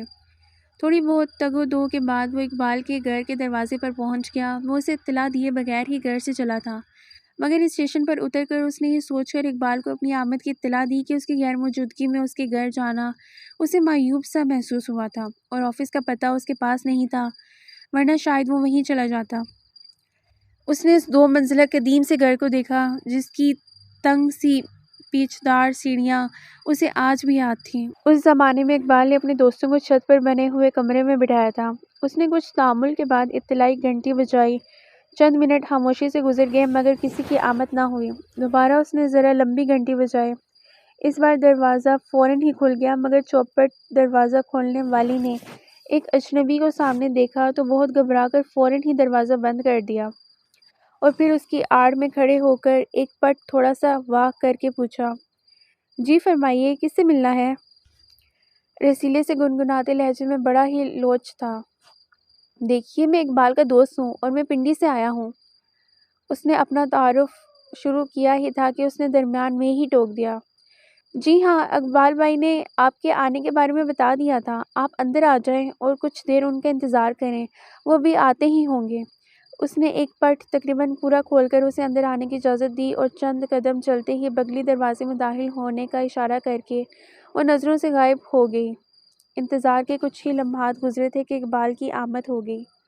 اوہ میرا یار، میرا سجن آیا ہے! ایک پرجوش نعرے کے ساتھ اگلے ہی لمحے وہ دونوں ایک دوسرے سے والہانہ بغل گیر ہو گئے۔ اوہ یار، یقین نہیں آ رہا کہ اسی زندگی میں ایک بار پھر ہم دونوں مل رہے ہیں۔ اقبال کی تو خوشی کا عالم ہی اور تھا۔ وہ کافی تبدیل ہو گیا تھا۔ سر کے بال بھی کافی کم ہو گئے تھے اور جسم بھی فربا ہو گیا تھا، مگر ایاز کی صحت اور فٹنس اب بھی قابل رشک تھی، کیونکہ وہ ابھی تک چھڑا چھان تھا۔ اوئے، تو پورا وکیل نکلا اور گنجا بھی ہونے لگا، کیا زیادہ ہی مغز کھپانا پڑتا ہے مقدمات میں؟ اسے اقبال کو دیکھ کر جھٹکا سا لگا تھا۔ اور تو ابھی تک ویسا ہی ہے، چھڑا چھان جو ہے، ابھی بکرا چھری تلے جو نہیں آیا۔ ہمیں تو مل گئی ہے ایک عدد بیوی جس نے نکال دی ہے ساری وکالت، 10 مقدمے جیت لیے ہیں، مگر اس سے میں ہمیشہ ہی ہار جاتا ہوں۔ ایاز اپنے قہقہے کو نہ روک سکا۔ ازدواجی زندگی کے چکر میں پھنس کر انسان واقعی گن چکر بن جاتا ہے۔ اس نے فوراً جوابی جملہ کہا۔ اس بار اقبال کا قہقہہ سب سے اونچا تھا۔ تم اب تک کیسے بچے ہوئے تھے بھائی؟ یقین نہیں آ رہا تمہیں کیسے بخش دیا چھوریوں نے۔ جب پھنسو گے تو تب لگ پتہ چل جائے گا۔ اس کی متناسب جسامت کو رشک و خست سے دیکھتے ہوئے اقبال نے ڈرانا چاہا۔ یار اسی وجہ سے تو میں تم تک آیا ہوں۔ اقبال نے بغور اس کا مسئلہ سن کر ایک گہری نظر اس پر ڈالی تو اندازہ ہوا کہ وہ کافی ڈپریس بھی ہے اور تھکا ہوا بھی ہے۔ میرا خیال ہے کہ پہلے تم فریش ہو جاؤ، پھر پیٹ پوجا کے بعد مل بیٹھ کر اس معاملے پر غور کریں گے۔ آؤ میں تمہیں تمہارا کمرہ دکھا دوں۔ اقبال اس کی رہنمائی کے لیے اپنی جگہ سے اٹھ کھڑا ہوا۔ کمرے کو بڑے مختصر سے وقت میں بڑی چابک دستی سے صاف ستھرا کر دیا گیا تھا۔ وہ دل ہی دل میں اس کوئک سروس کو سراہتے ہوئے بلا تاخیر واش روم میں گھس گیا۔ انکل کھانا کھا لیں، ابو بلا رہے ہیں۔ وہ نہا کر باہر نکلا تو اقبال کے چھوٹے والے بچے نے کچھ مسکراتے اور شرماتے ہوئے اسے اطلاع دی۔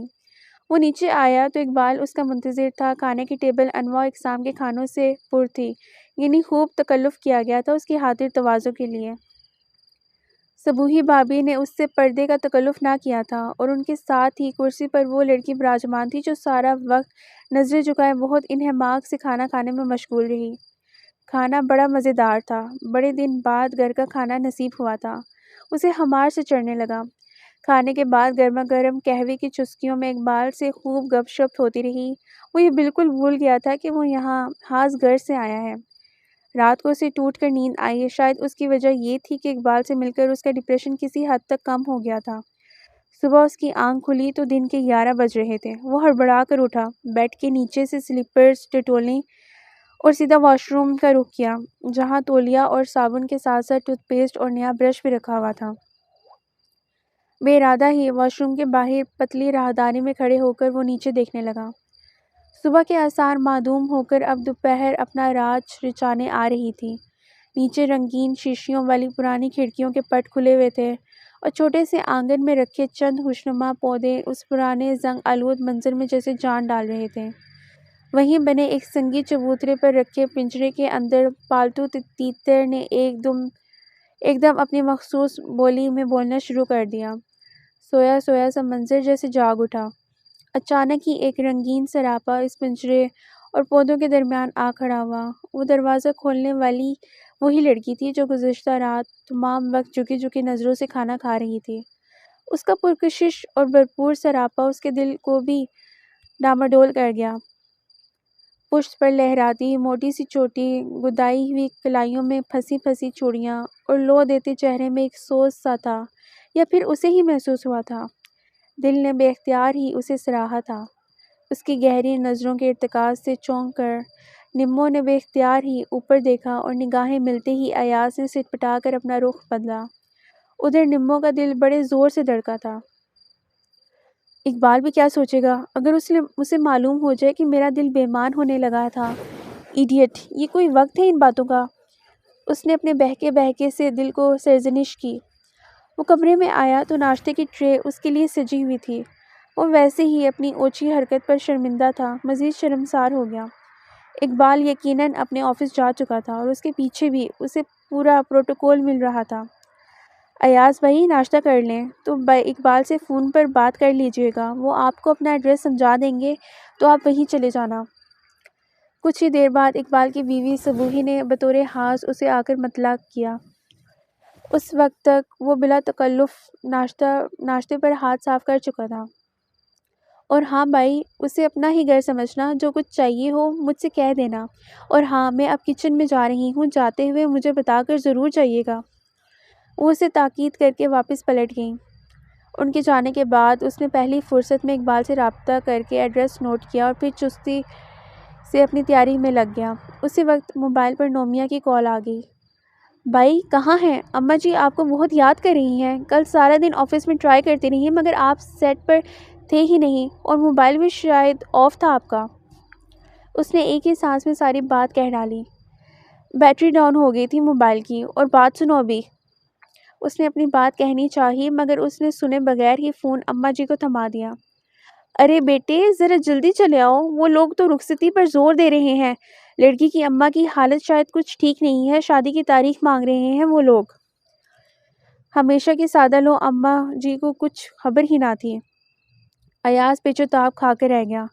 اس رشتے سے اس کی زندگی عذاب ہو گئی تھی۔ زندگی تو اس کی تھی اور اس چوائس کا حق بھی اسے ملنا چاہیے تھا، مگر اماں جی کے آگے اس کی ایک نہ چلی۔ وہ لڑکی اس رشتے سے خوش نہ تھی، جانتا تھا کہ اس کے والدین بیماری کا ڈونگ رچا کر اس بے راہ لڑکی کو اس کے سر منڈنا چاہ رہے ہیں۔ اس نے بامشکل اماں جی کو ٹال کر فون بند کر دیا۔ اچھا بھابھی، میں جا رہا ہوں۔ چلتے وقت اس نے صحن سے ہی آواز لگا کر صبوحی کو مطلع کیا اور 2 قدم چل کر مرکزی دروازے سے باہر نکل گیا، مگر پھر کچھ یاد آ جانے پر وہ واپس رکا۔ اپنے خدشے کے پیش نظر اس نے اپنی جیب تھپکی تو معلوم ہوا کہ جلدی میں والیٹ وہیں رہ گیا تھا۔ وہ اپنی یادداشت کو کوستا ہوا پھر واپس ہوا۔ دروازہ ابھی تک کھلا ہوا تھا، اس لیے وہ تیزی سے اندر داخل ہو کر تنگ اندھیرے زینے کو پار کر کے سیدھا اس کمرے میں جا پہنچا جہاں ٹھہرا ہوا تھا۔ وہ بے دھڑک انداز میں اندر داخل ہوا اور پھر ٹھٹک کر رک گیا۔ اس کا نازک سا وجود کسی مست حرام پرواہ کے گلابی جھونکے کی مانند اس کی نظروں میں آ سمایا، اور اس اچانک مت بھیڑ پر نمو بھی اپنے آپ میں سمٹ کر رہ گئی۔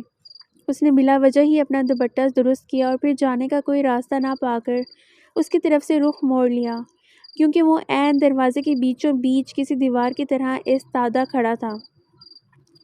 معاف کیجیے گا، میں اپنا والیٹ یہیں بھول گیا تھا۔ وہ حقیقتاً چور سا بن گیا تھا۔ جی، وہ باجی نے کہا تھا کہ ناشتے کے برتن یہاں سے سمیٹ لوں۔ اس کی خوبصورت آواز میں گھبراہٹ کے آثار تھے، جیسے اپنی پوزیشن صاف کرنا چاہ رہی ہو۔ اس نے 2 قدم آگے بڑھ کر طاق پر سے اپنا والیٹ اٹھا لیا۔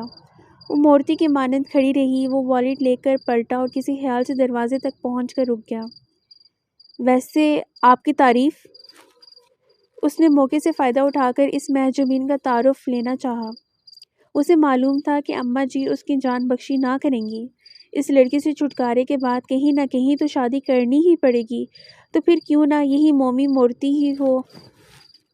یہ خیال ابھی ابھی اس کے دل میں آیا تھا۔ جی، وہ میں نمو ہوں، باجی کی۔ اس نے ہلکی آواز میں اپنا تعارف شروع کیا ہی تھا کہ نیچے سے صبوحی کی پاٹدار آواز نے اس کا جملہ ادھورا ہی چھوڑ دیا۔ نمو کو پکار رہی تھی اور نمو سے پہلے ہی وہ پلٹ کر زینہ اترنے لگا۔ جب وہ اقبال کے آفس پہنچا تو اسے کچھ دیر اس کا انتظار کرنا پڑا، کیونکہ وہ کسی کلائنٹ کے ساتھ مصروف تھا۔ اس نے گلاس ڈور کے باہر دیکھا، سڑک پر ٹریفک رواں دواں تھا۔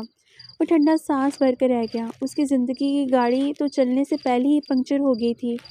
کچھ دیر کے انتظار کے بعد وہ اقبال کے سامنے موجود تھا۔ ہاں تو جناب اقبال حسن ایڈوکیٹ صاحب، میرا خیال ہے کہ اب ہمیں اس معاملے پر کھل کر بات کر لینی چاہیے، کیونکہ میرے پاس وقت بہت کم ہے، بلکہ میرا خیال ہے کہ تم اس سلسلے کو ختم کرنے کے لیے ہی مجھ سے کوئی حل بتاؤ۔ وہ کرسی پر بیٹھتے ہی شروع ہو گیا۔ میری سمجھ میں نہیں آ رہا کہ تم جیسے عاقل، بالغ اور سمجھدار شخص کے ساتھ یہ کیا ڈرامہ ہوا ہے۔ جب لڑکی ہی کی مرضی نہیں تھی تو پھر اس سے نکاح کس حساب میں کر لیا تم نے؟ تمہاری عقل اس وقت کہاں چلی گئی تھی؟ اب نکاح ہو ہی گیا ہے تو اسے کچے داغے کے مانند توڑنے پر کیوں تلے ہوئے ہو؟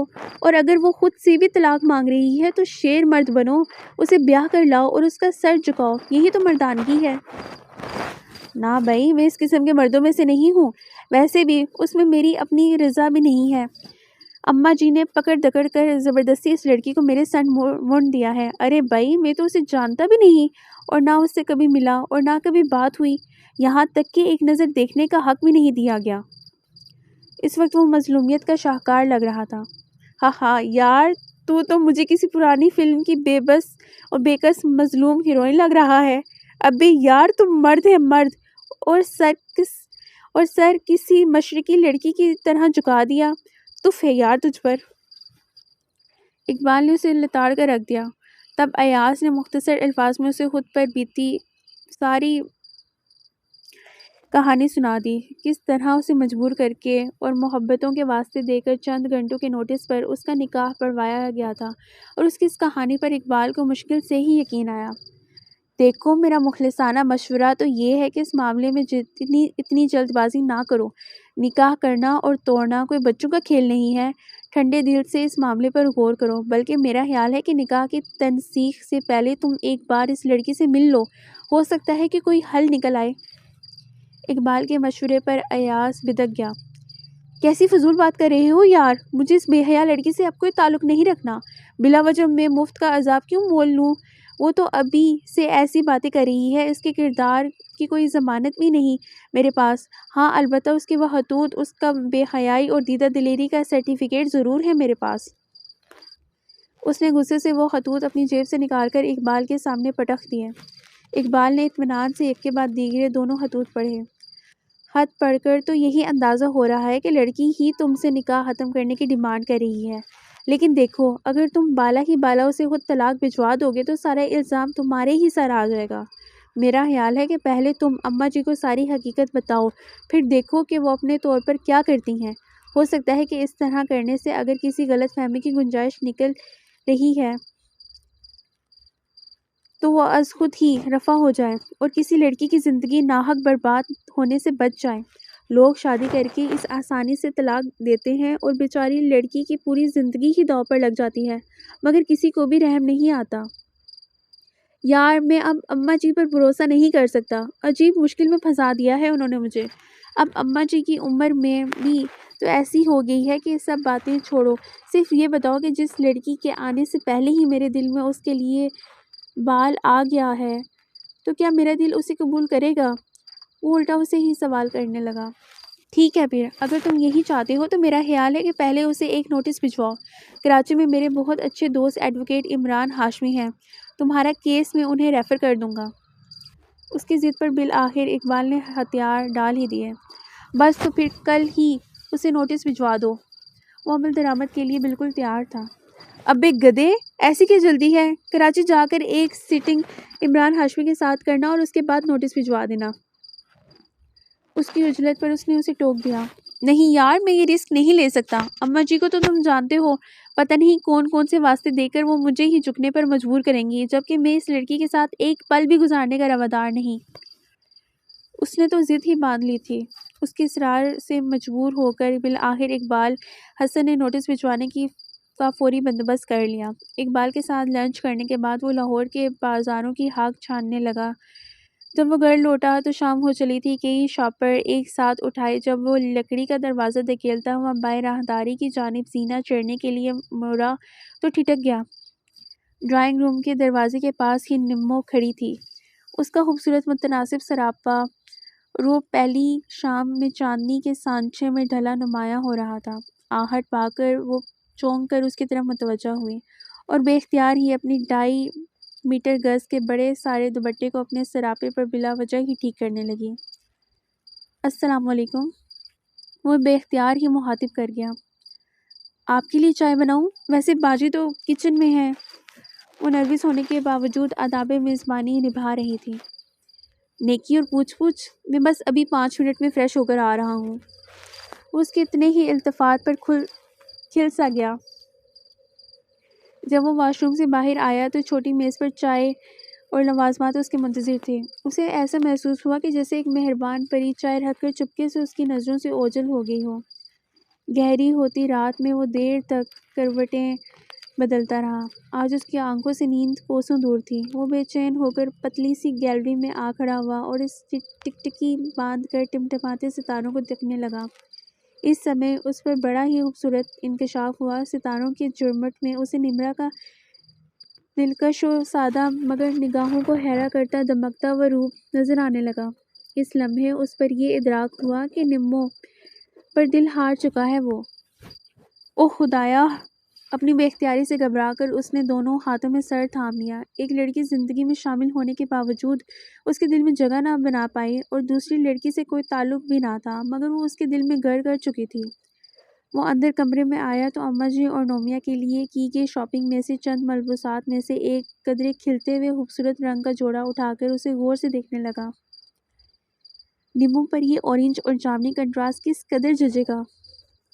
وہ اپنی ہی سوچ سے گھبرا کر ادھر ادھر دیکھنے لگا۔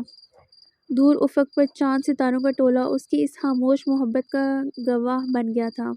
وہ دیر تک تکیہ بغل میں دبائے بستر پر لیٹا رہا اور جانے کب نیند کی وادی میں جا اترا۔ صبح وہ بڑا مسرور اور حشاش بشاش سا تازہ شیو کی نیلاہٹیں لیے جب نیچے اترا تو اقبال اس کا ناشتے پر منتظر تھا۔ آج شام ان دونوں کا شاہی مسجد جانے کا پروگرام تھا۔ فی الحال تو اقبال کو اپنے ایک کلائنٹ سے ملاقات کرنی تھی۔ ایاز نے اس دوران انارکلی کا ایک چکر لگانے کا ارادہ کر لیا۔ اسے نومیہ کی فرمائش پر بطور خاص کولہاپوری چپل لینی تھی۔ جب وہ انارکلی سے لدا پھدا لوٹا تو سورج سوا نصف پر تھا۔ وہ سارا سامان کمرے میں رکھ کر نیچے اتر آیا۔ قیاس یہی تھا کہ اقبال بھی آ چکا ہوگا۔ یکدم اس کے قدم چپس کے فرش پر موجود خوبصورت پیروں پر ٹھہر گئے۔ وہاں نمو کھڑی ہوئی تھی، پودوں کے سبز پتوں سے اٹکھیلیاں کر رہی تھی۔ وہ سرخ اور سنہری تلے دار چپل چشمِ تصور میں اس کے پیروں میں مزین ہو گئی۔ باجی تو ہے نہیں، ایک عزیز کی وفات پر وہ ابھی اقبال بھائی کے ساتھ نکلی ہیں۔ اس کی محویت سے سر پٹا کر نمرا نے خود ہی اسے اطلاع دے کر ماحول کے خوابناک سکوت کو توڑ ڈالا۔ وہ کوئی بچی نہ تھی کہ ایاز کی نظروں میں چھپے انکہے بپھرے مچلتے جذبوں کو سمجھ کر اسے کترا رہی تھی۔ اوہ اچھا، اس کی زبان سے بے اختیار نکلا تھا، مگر دل تھا کہ بلیوں اچھل رہا تھا۔ بڑا ہی خوبصورت موقع ملا تھا اسے، وہ اپنے دل کی بات اس سے کہہ سکتا تھا۔ ایک کمزور لمحے کی زد میں آ کر وہ اپنا دل اس کھوئی کھوئی حزن کے رنگوں میں ڈھلی اس لڑکی پر ہار چکا تھا، یہ جانتے ہوئے کہ وہ کسی اور لڑکی کو نکاح کے دو بولوں میں قید کر چکا ہے۔ کچھ بتایا کہ کب تک واپسی ہوگی اس کی؟ اس نے اس سنہری موقع کا وقت جانچنا چاہا تھا۔ جی اقبال بھائی کہہ رہے تھے کہ شاید عشاء ہو جائے گی واپسی میں۔ دھیرے دھیرے سے بولتے ہوئے گلابی لب گل و خندہ کی مانند کبھی چٹک رہے تھے، کبھی بند ہو رہے تھے۔ بے ایمان دل کے شور شرابے پر وہ اس سے نظر چرانے پر مجبور ہو گیا۔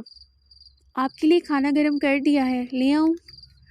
اس کے رخ بدلنے پر وہ سمجھی کہ وہ اوپر جا رہا ہے، اس لیے فوراً سوال کیا، کھانا؟ ہاں، خاص بھوک تو نہیں ہے، مگر ہے تھوڑا بہت چل جائے گا، اور سب نے کھا لیا ہے۔ اس نے اپنا ارادہ فوراً اس لیے بدلا تھا کیونکہ اس کا خیال تھا کہ وہ بھوکی بیٹھی ہوئی ہے۔ باجی اور اقبال بھائی تو کھا کر ہی آئیں گے، اور ان کے بچے ثروت اور ناصر نے اسکول سے آتے ہی کھا لیا تھا۔ اس کے کسی معتمد سیکرٹری کی طرح رپورٹ پیش کرنے پر ایک خفیف سی مسکراہٹ ایاز کے لبوں پر رینگ گئی تھی۔ اور تم نے؟ ایک لمبی جست لگا کر وہ یکدم ہی آپ سے تم پر آیا تھا۔ جی؟ اسی قدر حیرانی سے اس نے اپنی بڑی بڑی شربتی آنکھیں پھیلا کر اسے دیکھا، اور ایاز اسی پل چاروں شانے چت ہو گیا تھا۔ جی آپ میری فکر مت کریں۔ ایک دم ہی وہ سخت ہوئی تھی۔ مگر مجھے اکیلے کھانا کھانے کی عادت بالکل بھی نہیں ہے۔ وہ اس خوبصورت موقع کو بالکل بھی کھونا نہیں چاہتا تھا۔ اس لمحے نمو کی آنکھوں میں ناگواری کی ایک واضح لہر اس نے دیکھی اور اپنی جلد بازی پر خاصا افسوس ہوا۔ سوری جناب، میں آپ کو صرف کھانا سرو کر سکتی ہوں۔ باجی کی غیر موجودگی میں آپ کے ساتھ میں کسی کے بھی ساتھ کھانا نہیں کھاتی۔ اس نے بنا مروت کے کورا جواب دے دیا۔ ایاز کا دل اس کے قدموں میں ڈھیر ہو گیا تھا۔ اسے ایسی ہی لڑکی کی تو تلاش تھی، اسے جو کردار کی مضبوط، پاکیزہ ہو، منفرد ہو۔ گڈ، تمہاری بات بہت معقول ہے۔ نمو نے اقبال کے بیٹے ناصر کو اس کے پاس کمپنی دینے کے لیے بٹھا دیا اور خود اپنی ایک چھلک دکھلا کر اوجھل ہو گئی۔ کچھ دیر بعد وہ چائے لے کر آئی تو ناصر ایاز سے کارڈ کھیلنے کی نئی نئی تکنیک سیکھ رہا تھا۔ یہ تو بہت اچھا کام کیا تم نے۔ جب من پسند چیز سامنے ہو تو ساری تھکن ایک پل میں ہی اتر جاتی ہے۔ اس نے چائے کے بہانے دل کا حال کہنے کی ادھوری سی کوشش کی۔ شکریہ اتنی تعریف کا۔ ویسے اچھا یہی ہوتا ہے کہ ہر مرد اپنی بیوی کو وہ مقام دے جس کی وہ اہل ہوتی ہے، اور تعریف کی حقدار بھی۔ اس نے اچانک ہی لہجہ بدلا تھا جس میں تنفر سا تھا۔ جی میں سمجھا نہیں۔ وہ ذرا کہ ذرا حیران ہوا۔ سنا ہے کہ آپ اپنی بیوی کو طلاق دے رہے ہیں۔ یہ کوئی مردوں والا کام تو نہیں، کیونکہ ہار تو کمزور لوگ تسلیم کرتے ہیں۔ وہ آپ کی بیوی ہے، آپ اس پر اپنا حق استعمال کر سکتے ہیں۔ اس کے تیکھے جملے نے اسے حواس باختہ کر دیا۔ کیا؟ مگر یوں اس طرح آپ مجھے الزام نہیں دے سکتی، جبکہ آپ کچھ جانتی بھی نہیں ہیں۔ وہ پھر تم سے آپ پر آ گیا تھا، شاید اس سے اس قدر جارحانہ رویے کی امید نہ تھی۔ دراصل تم اچھی ہو، اس لیے سب کو اسی نظر سے دیکھتی ہو۔ دنیا میں 10 طرح کی لڑکیاں ہوتی ہیں، ہر لڑکی تو پارسا نہیں ہوتی تمہاری طرح۔ آئی سویئر وہ لڑکی بہت پست کردار کی، بہت بے باک ہے۔ جو لڑکی اپنے شوہر کے بجائے کسی دوسرے لڑکے پر عاشق ہو، اس کے کردار کی کیا گارنٹی دو گی تم؟ اسے ناگوار تو گزرا تھا مگر دل کو وہ اتنی اچھی لگی تھی کہ اس نے پل صراط سے گزرنے کا فیصلہ کر ہی لیا تھا، اور یہی وقت اس کی نظروں میں معزز و معتبر بننے کا تھا۔ آئی ایم سوری، میں جذباتی ہو گئی تھی۔ دراصل یہ میں اس لیے کہہ رہی تھی کہ لڑکیوں کی انا تو شیشہ ہوتی ہے، اسے ٹھیس نہیں لگنی چاہیے ورنہ بکھر کر رہ جاتی ہے۔ اٹس اوکے نمرا، مجھے بالکل بھی برا نہیں لگا، بلکہ اس طرح تمہارے کہنے پر بڑی اپنائیت سی محسوس ہوئی ہے۔ اب اگر کوئی خود کنویں میں کودنا چاہے تو اسے کیسے بچایا جا سکتا ہے؟ ہر لڑکی تمہاری طرح تو نہیں ہوتی نا نمو۔ اس کی تعریف پر نمو کے چہرے کے زاویے بدلے تھے۔ کوئی بات نہیں، ویسے بھی جوڑے تو آسمانوں پر بنتے ہیں، ہو سکتا ہے کہ وہ آپ کے مقدر میں نہ لکھی گئی ہو۔ ویسے بھی انسان کو صبر سے کام لینا چاہیے، اپنے نفس کا غلام بننے کے بجائے اپنے نفس کو اپنا غلام بنانا چاہیے۔ اس کے نکھرے نکھرے خیالات نے اسے مزید متاثر کیا تھا اور اسے شدت سے اپنے ساتھ ہونے والی زیادتی کا احساس ہوا۔ وہ لڑکی جو اس کی شرائط پر پوری اترتی تھی اس کے سامنے موجود تھی، مگر اس کے دسترس میں نہ تھی، اور جو دسترس میں تھی اس کی اسے کوئی خواہش نہ رہی تھی۔ مگر خوبصورتی غلامی کے لیے تو ہر کوئی تیار رہتا ہے۔ وہ یکدم بہکنے لگا تھا۔ جی؟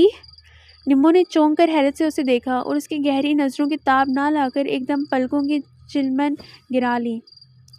چلو یہ تم پر چھوڑتا ہوں، اب تم ہی ڈھونڈو میرے لیے کوئی لڑکی، بالکل اپنے جیسی۔ اس نے بدقت تمام بالآخر کہہ ہی دیا اور بڑی سرعت سے وہاں سے چل دیا، نمو کے تاثرات دیکھے بغیر۔ جی؟ نمو کی بے حد حیران آواز اسے اپنی پشت پر تا دیر سنائی دیتی رہی اور دل عجیب تال میں دھڑکنے لگا۔ اس کا یہاں خوب دل لگ گیا تھا۔ آیا تو وہ 3 روز کے لیے تھا مگر اب 6 دن ہو چلے تھے اور یہاں سے جانے کو جی نہیں چاہ رہا تھا۔ نمو کی طرف سے کوئی جواب نہیں ملا تھا۔ شاید وہ جان بوجھ کر انجان بن گئی تھی یا پھر اس کی پیشکش پر غور کر رہی تھی۔ صبوحی بھابھی کو خوبصورت سا سوٹ، ان کی بیٹی ثروت کو چوڑیاں اور نمو کو کلہاڑی پوری چپل اور اونی شال کا تحفہ دینے میں بھی وہ کامیاب رہا تھا۔ 1-2 روز بعد تکلف کی دیوار بھی گر گئی تھی۔ صبوحی بھابھی کے طوفانی پروگرامز کی وجہ سے خوب ہلا گلا رہا۔ اس کی ضد پر اقبال نے لڑکی والوں کے ہاں قانونی نوٹس بھجوا دیا۔ اس نے فیصلہ کر لیا تھا کہ یہاں سے جانے سے پہلے اقبال کو اعتماد میں لے کر اپنی دل کی بات بتا دے گا اور نمو سے رشتہ پکا کر کے ہی جائے گا، پھر اسے دلہنیا بنا کر اپنے سنگ لے جانے کے لیے دھوم دھام سے آئے گا۔ اگلے روز ہی اماں جی کا جلا کٹا اور غصے سے بھرا ہوا فون آ گیا تھا۔ نوٹس لڑکے والوں کی طرف پہنچ گیا تھا اور اب وہاں صف ماتم بچھی ہوئی تھی۔ لڑکی کی ماں کو غش پر غش آ رہے تھے اور اماں جی کی جان عذاب میں آئی ہوئی تھی، کیونکہ اس کا ذمہ دار سراسر ایاز ہی تھا جس نے ان کے علم میں لائے بغیر اتنا بڑا قدم اٹھا لیا تھا۔ یار میں نے کہا تھا تاکہ پہلے اچھی طرح سوچ لو، اب دیکھو آیا نا تمہارے سر الزام۔ اقبال نے یاد دہانی کرائی۔ کسی کی ہائے لینا آسان بات نہیں ہوتی، آپ کو اپنا معاملہ اپنی بیوی کے ساتھ مل بیٹھ کر حل کرنا چاہیے تھا۔ نمو نے بھی دکے چھپے اس اقدام کا دوش اسے ہی دیا۔ وہ سارا دن سڑکوں کی ہاک چھانتا رہا، موبائل بھی آف کر دیا تاکہ اماں جی سے کوئی رابطہ نہ ہو۔ اس وقت اس کا کسی سے بھی بات کرنے کا دل نہیں چاہ رہا تھا۔ اماں جی نے اسے خوب پھٹکارا تھا اور اس کا دل بہت برا ہوا تھا۔ شام ڈلے، گھر لوٹا تو خلاف معمول سارے گھر میں عجیب سی اداسی رچی ہوئی تھی۔ وہ راہداری سے گزرتا اندر کمرے میں آیا تو سامنے ہی نمو کرسی پر تنہا بیٹھی سوچوں میں گم تھی۔ اس وقت دل کڑا کر کے اس نے نمو سے اپنے دل کی بات کہنے کا فیصلہ کر لیا۔ وہ آہستہ سے کھنکارتے ہوئے اس کے پاس آ کھڑا ہوا۔ اس کی موجودگی محسوس کر کے نمو بری طرح چونک پڑی۔ سوری، میں نے ڈسٹرب تو نہیں کیا؟ بھابھی وغیرہ کہاں ہے؟ وہ محتاط ہو کر بات کر رہا تھا۔ باجی تو فون سن رہی ہیں۔ وہ کچھ کھوئی سی لگی، جیسے کسی اندیشے میں مبتلا ہو۔ نمو تم کیسی لڑکی ہو؟ میں نے تم سے ایک کام کہا اور تم نے وہ بھی نہ کیا۔ کسی کو مجھ سے ہمدردی نہیں۔ اس نے اپنی تمہید کو اپنی مظلومیت میں لپیٹ کر اس کا تعاون حاصل کرنا چاہا۔ جی کیسا کام؟ وہ بالکل بھول چکی تھی۔ وہ تم سے لڑکی ڈھونڈنے کو کہا تھا میں نے، بالکل تمہاری جیسی۔ بالآخر اس نے جسارت کر ہی لی تھی۔ نمو کے چہرے پر سرخی سی چھلکی۔ کیا وہ لڑکی تم بھی تو ہو سکتی ہو نمو؟ کچھ توقف کے بعد اس نے مزید جرأت کی۔ جی میں، یعنی آپ مجھے پروپوز کر رہی ہیں؟ مگر میں تو آپ کو جانتی بھی نہیں۔ میں تو صرف اقبال بھائی کا گیسٹ سمجھ کر آپ کو عزت دیتی رہی ہوں اور آپ نے جانے کیا سمجھ بیٹھے. آخر اس دھوکے باز دنیا میں ہر جائے مردوں کو صرف معصوم لڑکیاں ہی کیوں نظر آتی ہیں؟ سوری، میں میرڈ ہوں. فی الحال میرے شوہر یہاں نہیں ہیں اور میں کسی وجہ سے اقبال بھائی کے پاس رہ رہی ہوں. اور یہ بھی سن لیں کہ میں اپنے شوہر کو دل و جان سے عزیز رکھتی ہوں. یکدم ہی اس کا لہجہ بدلا اور اس نے درستی سے اسے صاف جواب دیا. میرڈ؟ ایاز پر تو جیسے بم پھٹا تھا. اسی وقت در سے دروازہ کھلا اور صبوحی گرتی پڑتی اندر داخل ہوئی.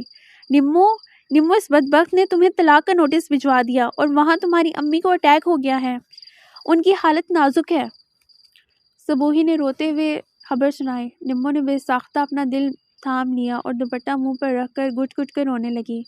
صورتحال بڑی عجیب ہو گئی تھی. ایاز بدھ بنا سب کچھ دیکھ اور سن رہا تھا. طلاق، اٹیک اور اب تمہاری امی. یہ سب الفاظ ایک دوسرے سے گٹ مٹ ہو رہے تھے. وہ تو نمو کو اب تک صبوحی کی سگی بہن سمجھتا رہا تھا. تو کیا نمو آپ کی سگی بہن نہیں ہے؟ اس نے بدحواس ہو کر پوچھا. ذہن میں بیک وقت کئی سوال در آئے تھے. ارے نمو بدنصیب تو میری خالہ کی بیٹی ہے. بیچاری بڑی دکھیاری ہے اور اب یہ نیا عذاب، نیا غم اس پر آن پڑا ہے. پہلے اس کی ایک منگنی ٹوٹ گئی، پھر اسے سہاگ کا جوڑا پہنا کر اس کا نکاح کسی بدذات سے کر دیا گیا اور اس نے اپنی اصلیت یہ دکھائی کہ کچھ بھی جانے بوجھے بغیر نمو کو طلاق کا نوٹس بھجوا دیا. دراصل اس کا سابقہ منگیتر اس نکاح سے خوش نہ تھا. یہ سارا چاند اسی کا چڑھایا ہوا ہے. اسی نے نمو کے ہونے والے شوہر کو الٹی سیدھی باتیں بتا کر نمو سے اس کا دل کھٹا کر دیا تاکہ پھر دوبارہ نمو سے رشتہ جوڑ سکے. وہ نمو کو بھی ڈرا دھمکا رہا تھا. اس لیے خالہ جان نے اسے چپکے سے یہاں میرے پاس بھیج دیا تھا تاکہ اس کے منگیتر کی دھمکیوں سے اس کی جان چھوٹے. مگر بدنصیبی نے یہاں بھی اس کا پیچھا نہ چھوڑا. وہ اپنی خالہ اور نمو کے غم میں ہلکان ہو رہی تھی. ایاز کو اپنی ٹانگوں سے جان نکلتی محسوس ہوئی. وہ گمسم سا اپنی جگہ بیٹھا رہ گیا. جو کچھ وہ سمجھ رہا تھا اگر وہ صحیح تھا تو اس کے ساتھ تو بہت ہی برا ہوا تھا. اپنی نادانی، لا علمی اور عجلت میں وہ دراصل اس لڑکی کو خود اپنے ہاتھوں کھو چکا تھا جسے اس کے دل نے سب سے اونچے مسند پر بٹھایا تھا. اور صبیحہ بیگم خود بولی بن کر سب سے معذرتیں کر رہی ہیں کہ اس میں ان کا کوئی قصور نہیں. صبوحی کے اگلے جملے نے اس کے بدترین خدشے کی تصدیق کر دی تھی. اماں جی کا نام بھلا وہ کیسے نہ پہچانتا؟ سب کام بگڑ چکا تھا. ساری کہانی اور ان خطوط کا معمہ اس کی سمجھ میں آ گیا تھا. نمو کا کردار تو وہ یہاں رہ کر پرکھ چکا تھا. بات پورے طور پر کھل چکی تھی مگر وہ اپنے لیے بہت بڑا مسئلہ پیدا کر چکا تھا. اس نے کچھ حسرت اور کچھ ندامت سے نمو کو دیکھا جو مسلسل روئے جا رہی تھی. وہ دونوں ہاتھوں میں سر گرا کر وہیں بیٹھ گیا. اس بدترین انکشاف نے جیسے اس کی روح سلب کر ڈالی تھی. اسی وقت اقبال چلایا. اس نے طائرانہ نظر زور و شور سے روتی ہچکیاں لیتی نمو پر ڈالی جسے دلاسا دیتے صبوحی بابی بھی ہلکان ہو رہی تھی. ٹکٹ تو ملے نہیں اور بکنگ 15 دن بعد کی ہو رہی تھی. میرا خیال ہے کہ شالیمار سے چلتے ہیں اور ٹکٹ اسی وقت بنوا لیں گے. وہ تینوں فوری کوچ کے لیے تیار تھے مگر اس سے قبل فوری طور پر اسے یہ معاملہ سلجھانا تھا. وہ اٹھ کر اقبال کے پاس آ بیٹھا. یار میرا خیال ہے کہ ہم نے نوٹس بھجوا کر غلطی کی. میں اب اس لڑکی کو چھوڑنا نہیں چاہتا. اس نے ترچھی نظروں سے نمو کے ستے ہوئے چہرے کو دیکھا اور اپنی بات مکمل کی. اوئے پاگل تو نہیں ہوا؟ ابھی ہاں اور ابھی نہیں. اب تو نوٹس جا بھی چکا ہے تو معافی تلافی کے بعد صلح نامہ تیار ہوگا پھر بات بنے گی. ویسے بھی یار انسان کے بچے بنو. یہ کیا منٹ منٹ پر فیصلہ بدل رہے ہو اور یہ کون سا موقع ہے یہ بات کرنے کا؟ اصل بات سے بے خبر اقبال بھننا کر اس پر برس پڑا. اصل موقع تو یہی ہے اقبال. تم سے ہی کہہ رہے تھے کہ عجلت میں قدم اٹھانا نہیں چاہیے. اتنے دن سے میں نمو کو تمہاری سالی سمجھتا رہا. مجھے کیا معلوم تھا کہ صنم کا نیک نام نمو بھی ہے. دراصل نمو ہی میری صنم ہے. اتنے دن یہاں رہ کر نمو کی شرافت تو میں نے دیکھ لی اپنی آنکھوں سے اور اب صبوحی بابی نے ساری حقیقت بتائی تو خود بخود کڑی سے کڑی مل گئی. یہ سب بتاتے ہوئے اس نے درستیدہ نظروں سے نمو کی طرف دیکھا جو سارا رونا دھونا بھول کر حیرت سے منہ کھولے اور کڑے تیوروں سے اسے گھور رہی تھی. کیا؟ تو تم ہی صنم کے شوہر؟ ہائے میرے خدا، یہ تم نے کیا کیا؟ اس بیچاری پر اتنے الزامات لگا دیے. صبوحی کی آنکھیں حیرت اور دکھ سے پھٹ گئیں۔ بھابھی یہ سب غلط فہمی اور غلط بیانی کے سبب ہوا ہے۔ اس نے عاجزی سے وضاحت کی۔ حیرت ہے کہ میں نے بھی کبھی نمو کا اصل نام جاننے کی کوشش نہیں کی، ورنہ شاید ہماری میٹنگ میں یہ بات کھل جاتی۔ اقبال بھی صورتحال پر نہ صرف حیران تھا بلکہ کچھ خوش بھی ہو گیا تھا۔ معاملہ گھر کے گھر ہی میں حل ہو رہا تھا۔ یار یہ بتا کہ اب میں کیا کروں؟ اس کی حالت دیوانوں کی سی ہو رہی تھی۔ اب یہ تو نمو پر ہے کہ تمہیں قبول کرتی ہے یا نہیں۔ پہلے تم نے خود اسے طلاق کا نوٹس بھجوایا ہے اور اب اسے اپنانے کے لیے تڑپ رہے ہو، یعنی جو من میں آ رہا ہے کرتے پھر رہے ہو۔ نمو کی کوئی حیثیت نہیں ہے۔ وہ بے رحمی سے اسے کچھ چوکے لگانے لگا۔ اسے بھی نمو کی اصل کہانی اب معلوم ہوئی تھی، ورنہ صبوحی نے تو اسے بے خبر ہی رکھا ہوا تھا۔ یار ایسے تو نہ کر، جو کچھ ہوا غلط فہمی میں ہوا، میں اب کیا کروں؟ اس نے کنکھیوں سے نمو کو دیکھا جو یکٹک یہ ساری داستان سن رہی تھی۔ میرا خیال ہے کہ تمہاری اس گھٹیا حرکت پر نمو تمہیں معاف نہیں کرے گی۔ اگر تمہیں اپنا بھی لیتی ہے تو پھر ساری عمر اس کی جوتیاں سیدھی کرنی پڑیں گی تمہیں، کیونکہ تم نے اس کا بہت دل دکھایا ہے۔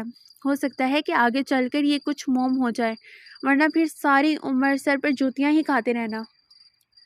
یار مذاق نہ کر، کچھ کر۔ وہ خوشامد پر اتر آیا۔ بھائی یہ میرا معاملہ تو نہیں ہے، سامنے بیٹھی ہے نمو، پوچھ لو اس سے خود کہ وہ کیا چاہتی ہے۔ کیوں نمو، کیا خیال ہے تمہارا؟ مار دیا جائے کہ چھوڑ دیا جائے؟ اقبال نے نمو کو مخاطب کیا تو جیسے وہ چوکس سی ہو کر بیٹھ گئی۔ اس کی کٹیلی نظریں ایاز کے وجود کے آر پار ہو رہی تھیں اور نمو کو خود پر قابو پانا مشکل ہو رہا تھا۔ دھڑکتا ہوا دل اپنے من پسند شخص کو شوہر کے روپ میں دیکھ کر ویسے ہی بے لگام ہونے لگا تھا، مگر کچھ سبق بھی تو سکھانا تھا۔ صنم سے نمو تک کا سفر قابل معافی ہے اقبال بھائی، آئندہ زندگی میں یہ نمو تو میرے سر پر عذاب کی طرح مسلط ہی رہے گی، اور مجھے بھی لگامیں ڈال کر رکھنی پڑیں گی تاکہ اگلی کسی نمو سے اظہار عشق نہ کیا جائے۔ اس نے اس کا بانڈا بیچ چوراہے پر پھوڑا تھا۔ کیا؟ صبوحی اور اقبال حیرت سے چیخ پڑے۔ ایاز نے خجل ہو کر سر جھکا لیا اور نمو اپنی رضامندی دیکھ کر تیزی سے باہر نکل گئی۔ چونکہ دونوں کے درمیان غلط فہمی تو زوار نے پیدا کی تھی، اس لیے اس نے ایاز کو دل سے معاف کر دیا تھا۔ اس نے ہلکی پھلکی سی ہو کر آسمان کی طرف نگاہ کی تو سارے وسوسوں، اندیشوں اور بدگمانیوں کا غبار دور آسمان کی وسعتوں میں بکھر کر ہوا میں ہی کہیں تخیل ہو چکا تھا۔ ختم شد۔ تو میرے پیارے لسنرز، اگر آپ کو یہ ناول اچھا لگا ہے تو اس کو لائک اور شیئر کیجیے گا، اور میرے چینل کو سبسکرائب کریں تاکہ اس طرح کے مزید انٹرسٹنگ ویڈیوز آپ کو ملتے رہیں۔ Thank you.